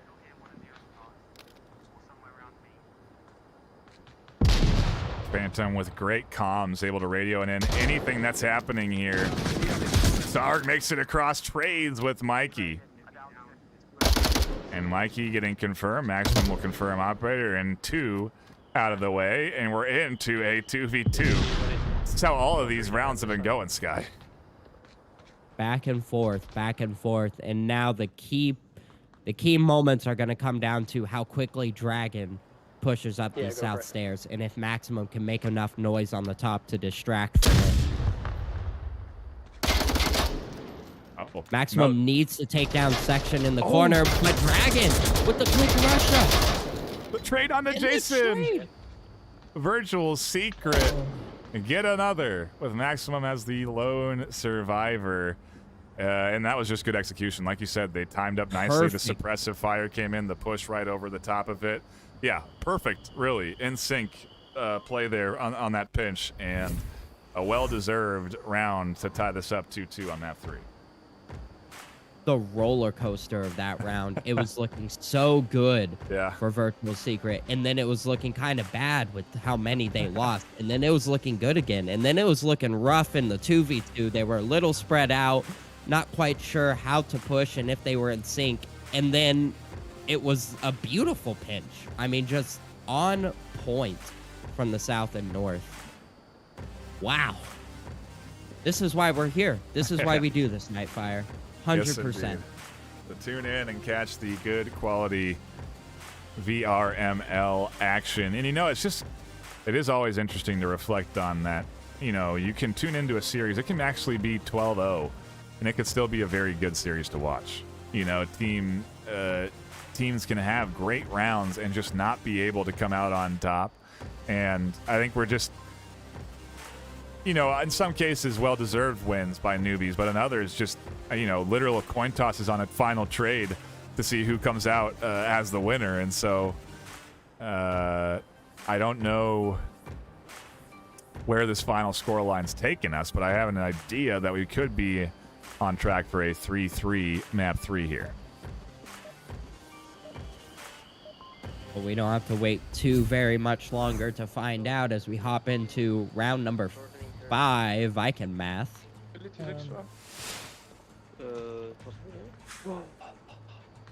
Should have merch. Take, G3 max. Like, you do the math, or I can math. No. Some caster merch. Oh, that'd be fantastic. Could wear it on stream. Yeah, I suppose that's all I have. That's all it takes. Into the action we go, though, like you said. Round number 5, and this defense tossing out some C4 placements, getting ready for the Newbies assault. Maybe running into the first bit of action over on that north side. Ooh. Echo full. Finds one. Jason immediately realizing he needs to put on the brakes as he watches his friend go down right in front of him. Yeah, now that stairwell in the north not feeling too easy to enter into, and so there's a big risk to take if Jason does go for this, and if they do, it may cost them some utility. As we see a smoke getting deployed, and they're actually not going to push off that smoke. Just use it for a distraction, and maybe rotate it into the basement and reconnect with both Phantom and Shrimp, who are working their way up through that bottom side. Sarge might find both of them here in a pretty nasty corner, just waiting for some prey. He has a clacker, and I don't see the C4, so that could be a variable as well. I can actually see it. Got it? From behind Sarge. It's up here on that ledge. A good spot, but easily identifiable. You do want to try and camouflage your C4. I mean, if anything, they literally put it into the one most visible spot right under the light on a white ledge. There's so many other dark places to put it, but it would also require a full committal to going around the corner to even detect it, in which case Sarge will find the kill. So it does have its purpose as a post-Sarge sort of detonator, but we'll see if it does impact this offense and if Sarge can find a few kills as they, like you said, work up to this corner position. So depending on the spot, I actually like to use C4 as an early warning. Put it in a spot where it's going to be seen, but where you have to shoot it. Yeah. So when the enemy shoots it, you now know they're coming around the corner. I'll usually do that if I have to watch 2 hallways at once. I'll put C4 in one of the hallways. So if somebody shoots it, I now know they're coming from that hallway. I do like it. It is a good strat. Oh, look at that nade. Almost perfect. So close. And they know the danger of this position. They're aware. Oh, but the C4 a little too early. I also think that ledge actually hurt them. I think Phantom and Shrimp survived by staying tucked in. Yeah, nade. Oh, grenade finds 2. Oh, God. I have to find Jason to go for the revives. One down, still one on... and this Sarge. Is a potential 4-piece. Well, he wants to confirm, so he's going to peek out. He gets Jason. Mikey has to come flying in, shut down. Oh! Oh, huge. Mikey, Absolutely massive. Yeah, straight For Mikey to get that kill, that would have been maybe even 4 dead here. That could have been the round if Mikey goes down there. And so a big play as he picks up 2, and we're into a 3v4. Went from a 1v4 near impossible to a 3v4 pretty even, close to even. However, the rest of his defense is extremely tucked, and they are definitely aware of the final push location. It's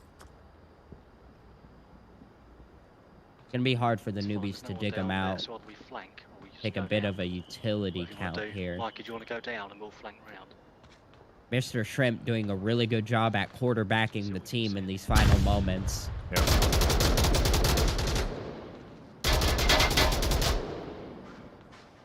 Smokes out. He fired Mikey the dumpster. throwing some more utility in here. Oh, a perfect smoke on a map. Spot on Mikey with great utility throws throughout this whole series. Final Assault getting challenged into a 3v2. Dragon Square, a big element here in this defense. If they go down, it's going to be bad news. They found a second. Can they get the third? Here comes the LMG. Mike's going to dump down rounds. Gets Dragon Square. Torvinator looking for the refrag and gets the trade. Mikey with another kill, but it's not enough. Virtual Secret take the lead for the first time since round 1 as they put up a solid defensive round. Wow. Yeah. Edge of my seat is an understatement. I'm like edge of my seat on the tips of my toes. Yeah. Like almost upside down trying to watch everything. Yeah. Crazy. Yeah, that was quite the back and forth on that exit way there. The nade working great. The kill on Adjacent, nearly 4-piece coming in there. And Newbies up 3-2, but what a comeback. I mean, well, no, I guess there wasn't a comeback. They still had one left alive. Virtual Secret was on defense there. But still, a nice, I guess Newbies sticking to the theme of comeback, nearly bouncing back from that one and not able to do it, but still 3-2 here for Virtual Secret now, and maybe they can take a map. Like I said, if they can snag map 3, it's going to impact how little it'll lessen the amount they go down in rank, and so that is obviously the end goal here for this team after they've sort of had to accept their fate of losing the series. You do want to then try and minimize the damage done. And, well, they're a round away from doing just that and snagging map number 3, as we go back into the action and the Newbies go on defense. I'll click my radio twice if they come south. Coming up with a bit of a Morse code on the radio, double click from the south.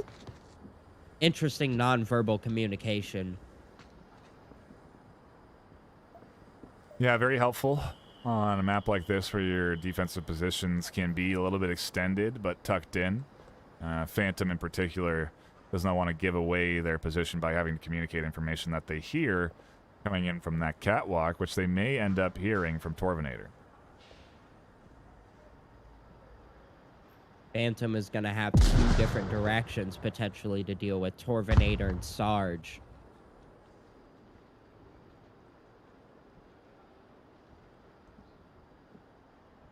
Yeah, and then on the other end, you have Excise and Dragon Square working their way up here with Section 1. And I would think, I think an off-meta corner tuck here. I don't even know if I've seen teams really check that 90-degree corner when they push out here. I almost wonder if there's like a play where you could stay silent and take your shots late, but they're not that blended in. You should be able to ID that by checking, and so we'll see if this pays off. If Section 1... Where's the C4 they have in their hand, too? I wonder where that's placed. It's right on camera 2 now, right above Excise. Oh, wow. He doesn't even need to shoot. Somebody peeks that corner, he just blows it. And it's Yeah. a guaranteed kill without having to worry about aim. That seems to be the play here. He catches a shoulder peek, doesn't even need to contest it. Boom. But I wonder if Excise goes all the way to the wall and then peeks. If that C4 would catch them. Boom. As soon as he caught the shoulder of Excise. Gets the clacker. Now gonna have to deal with Sarge.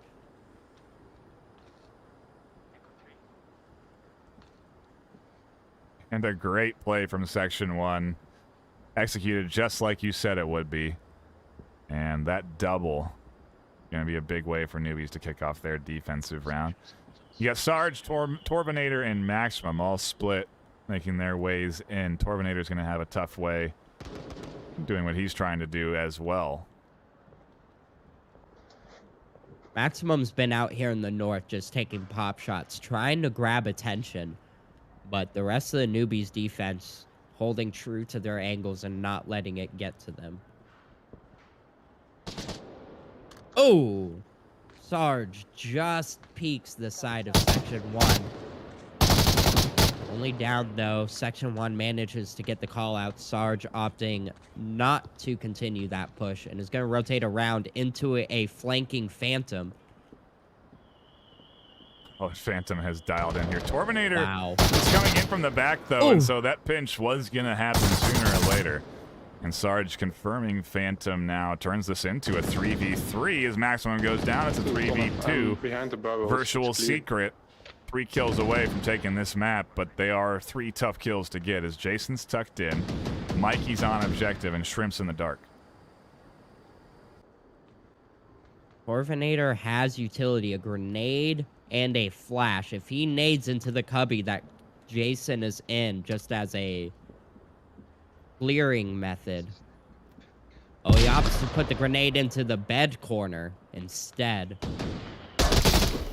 Nobody's there, but a great grenade nonetheless, and a trade on the other side, bringing this to a 1v2. Torvinator needs to check for Jason here. Wow, the flash. Oh, and he finds the elbow.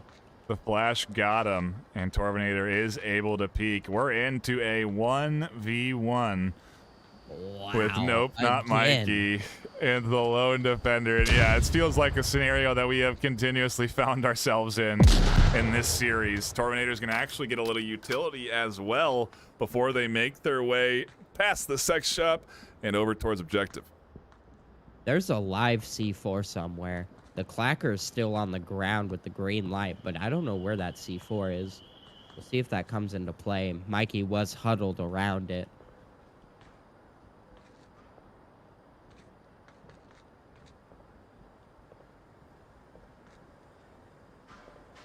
Mikey has so many angles he has to deal with. 60 seconds on the clock now.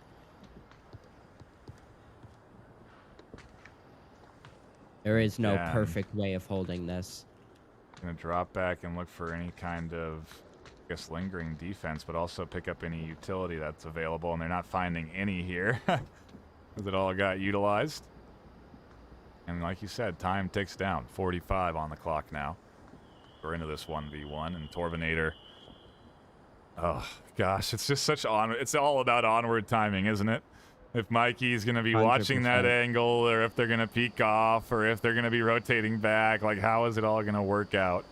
And it looks like for now, Mikey's going to be checking as Torvinator peeks the corner, and they get the kill. Wow. Onward timing strikes again. I mean, there were 3 different directions he was watching, and he just so happened to dial in on the right one at the right moment. Yeah, and I mean, onward timing, really. 3-3 peaks just as the push comes through. Holds the angle just long enough, too. You know, they peeked it, checked it, and then they could have rotated back to any of their others. But they felt, I'm just going to look at this a little longer. You know, a little bit longer than 5 seconds. Let's make it 10 this time. And there is that peak for the kill. Whew. Quite the Camera series. 0 has the next objective as well if you don't want to run across the whole map. Yeah, it is a basement objective. One that I believed to be easier to defend than attack. If attacked properly, it certainly is not easy to defend. But with good C4 and a disciplined team in that basement, it's hard. A tough shell to crack. And so we'll see if Virtual Secret, again, can get a map on the board.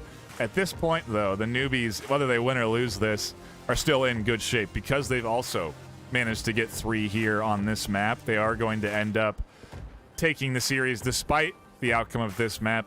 What's the overall score line? 11 to potentially 11 to 8 or 12 to 7. So not going to be a huge difference how this turns out either way in terms of the overall gain or loss, but it still is for that map 3 win, you know, and you do want to try and avoid getting skunked if you're on Virtual Secret's team. And obviously, again, getting every point does matter, so that little difference is a difference and will ultimately impact their progress. So they'll be on the hunt for this defensive round, just like the Newbies will be looking for this final map 3W as we get into our second round 7 of the series. Sky, how fortunate are we?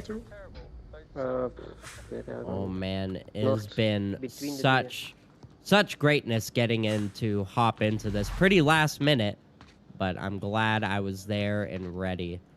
Man, I would not have wanted to miss this. Yeah, no kidding. Glad you popped in too. We've got some great plays so far here today from both of these teams. The experience on display here today from both squads, you know, really seeing a lot of veteran maneuvers, great comms, good rotations, good offensive plays. Just been a fun one to tune into here today. And it's not done just yet as we do enter the setup phase. And the Newbies just like to get into early positions before they eventually start to poke out on these stairs and try and take control of the basement as well. The Maximum's in a kind of an interesting position, don't you think? I don't think I've seen this one taken up in particular. Oh, it's definitely... It has a lot of potential. It's not something you're going to check immediately. Most players are going to be back behind where he is and tucked into a little cubby corner. But holding right here to specifically check Horseshoe could pay off, as Mikey might end up peeking this. Head peeks are much more effective than a lean, right? I mean, that's just a fact in Onward in terms of how your body works. And so I actually like this a lot more than staying on that corner because you're head peeking. Your body is covered from being shot by this metal ramp, and Maximum finds the first kill. In addition, if you really look at this spot, Sky, they also have coverage from the south because the pillar here is denying vision from anybody that pushes up. And the real only threat from the south is if someone tries and hits them from the train. And so it is a nice little position that's taken up here by Maximum. D4 on 2. Oh, yep. Oh, yeah. That could be bad news. A lot of C4s going undetected here in this series so far, and maybe a lesson for both teams to try and be a little bit more wary of those C4s. Oftentimes, nades placed in C4 locations work out, and wow, only one. Lucky. Unfortunate. X-Ice really needs to be pushing this if he hopes to catch the potential revive here. But he needs to be careful. Oh, he had a Molotov ready. Oh, a little too small on the radius. Not quite going to find him. And doesn't get the confirm on Shrimp. Still so fortunate that Shrimp is resible here. Jason has to just get this, and there it is. X-Ice does get the call out that there are 2 there. So he knows it wasn't a confirmed kill. Stay. No, Torvenator, stay. Making sure Torvenator doesn't get too aggressive here. Stay. Yeah, one of the harder things to do, stay disciplined in this game in general. And Virtual Secret trying to do that now as they have a nice little early advantage, 5-4, and really have to can allow for that patience as the Newbies have to push into them. Maximum now has 3 Newbies to deal with here up on the middle platform. as they're getting themselves staged up and the aggression continuing down in the tunnels, splitting our attention. Oh, yes. Oh, it is Excise indeed. comes out on top. And Excise splitting some heads. They find another kill. Newbies down behind the to stairs, 3, and it is going to be Okay, who's all in the middle 3 up platform on this tunnel? top We're gonna get to floor. the, So lower stairs. Maximum We got- is going to be who we're going to want to keep our eyes on, as they're going to be the most immediate threat to this entire Newbies squad. I suspect he'll definitely catch him. Yep, Section 1 and Shrimp as they line up. Echo 3. And a nice double. Now down into the 1v5 virtual secret, looking to take the 3rd map in a commanding 7th round. Yeah, and we'll see if they can lock it in. As of yet, they still got Phantom to deal with here. Does come out up through the center, and then Maximum could have an angle here if they peek a little bit farther to the left. The pillar actually denying them the vision, though. Phantom hearing these shots in the south basement, kind of throwing him off a little bit. Now rushing out the open from right to where his teammates just died from. Oh, but he finds the head of Maximum. The 1v4, 60 seconds on the clock. It's going to be very tough to penetrate this defense down in the basement. Yeah, but they have an opportunity here to get Sarge and then get the Dragon, and then they have objective control. So a 1v2 pathing route here for them if they can do it, but the crossfire going to be hard to overcome, and with 30 seconds left. Somewhere. Let's see what Phantom tries to put off here. Oh my goodness. Oh no, Runs Sarge. right out into the pre-fire. Yeah, just ready. Those last 30 seconds, they start to shoot off the time, and that push comes in and just nicely synced up for Virtual Secret to take map number 3 and, well, that final point. Not the series, as that was decided already, but it does kind of make you think, Sky, what this could have been, where we could have been here for this map 3 decider potentially. You know, it feels kind of like the quarantine was like a fluke of a round, looking back at this series and how these teams played.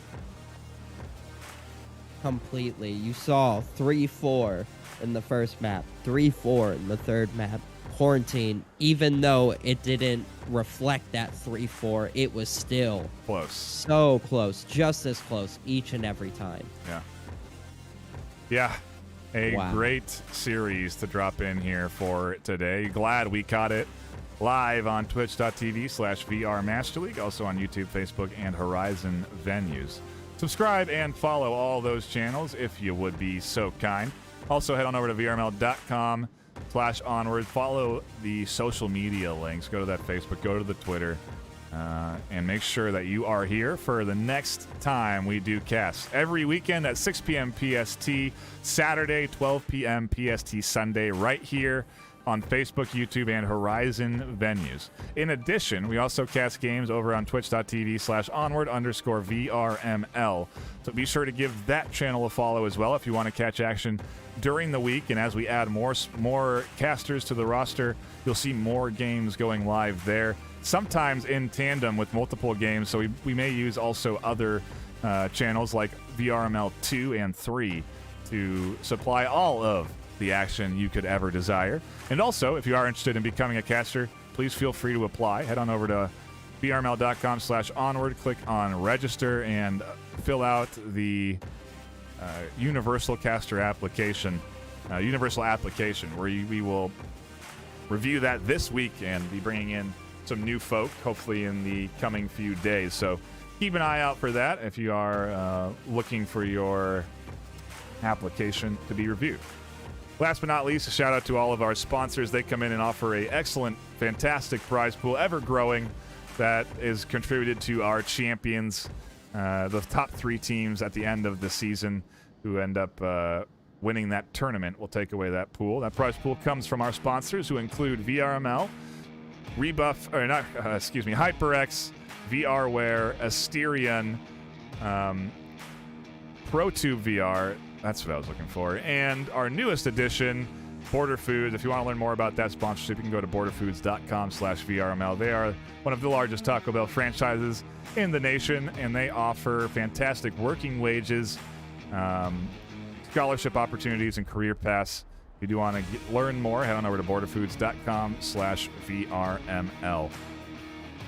That'll be it for us here at the desk, though, and for all those tuning in. So appreciate everyone stopping by. My name has been Nightfire with 2 E's, my co-caster, the Sky Joker, and we will see you all next week with more VRML action. Don't miss it.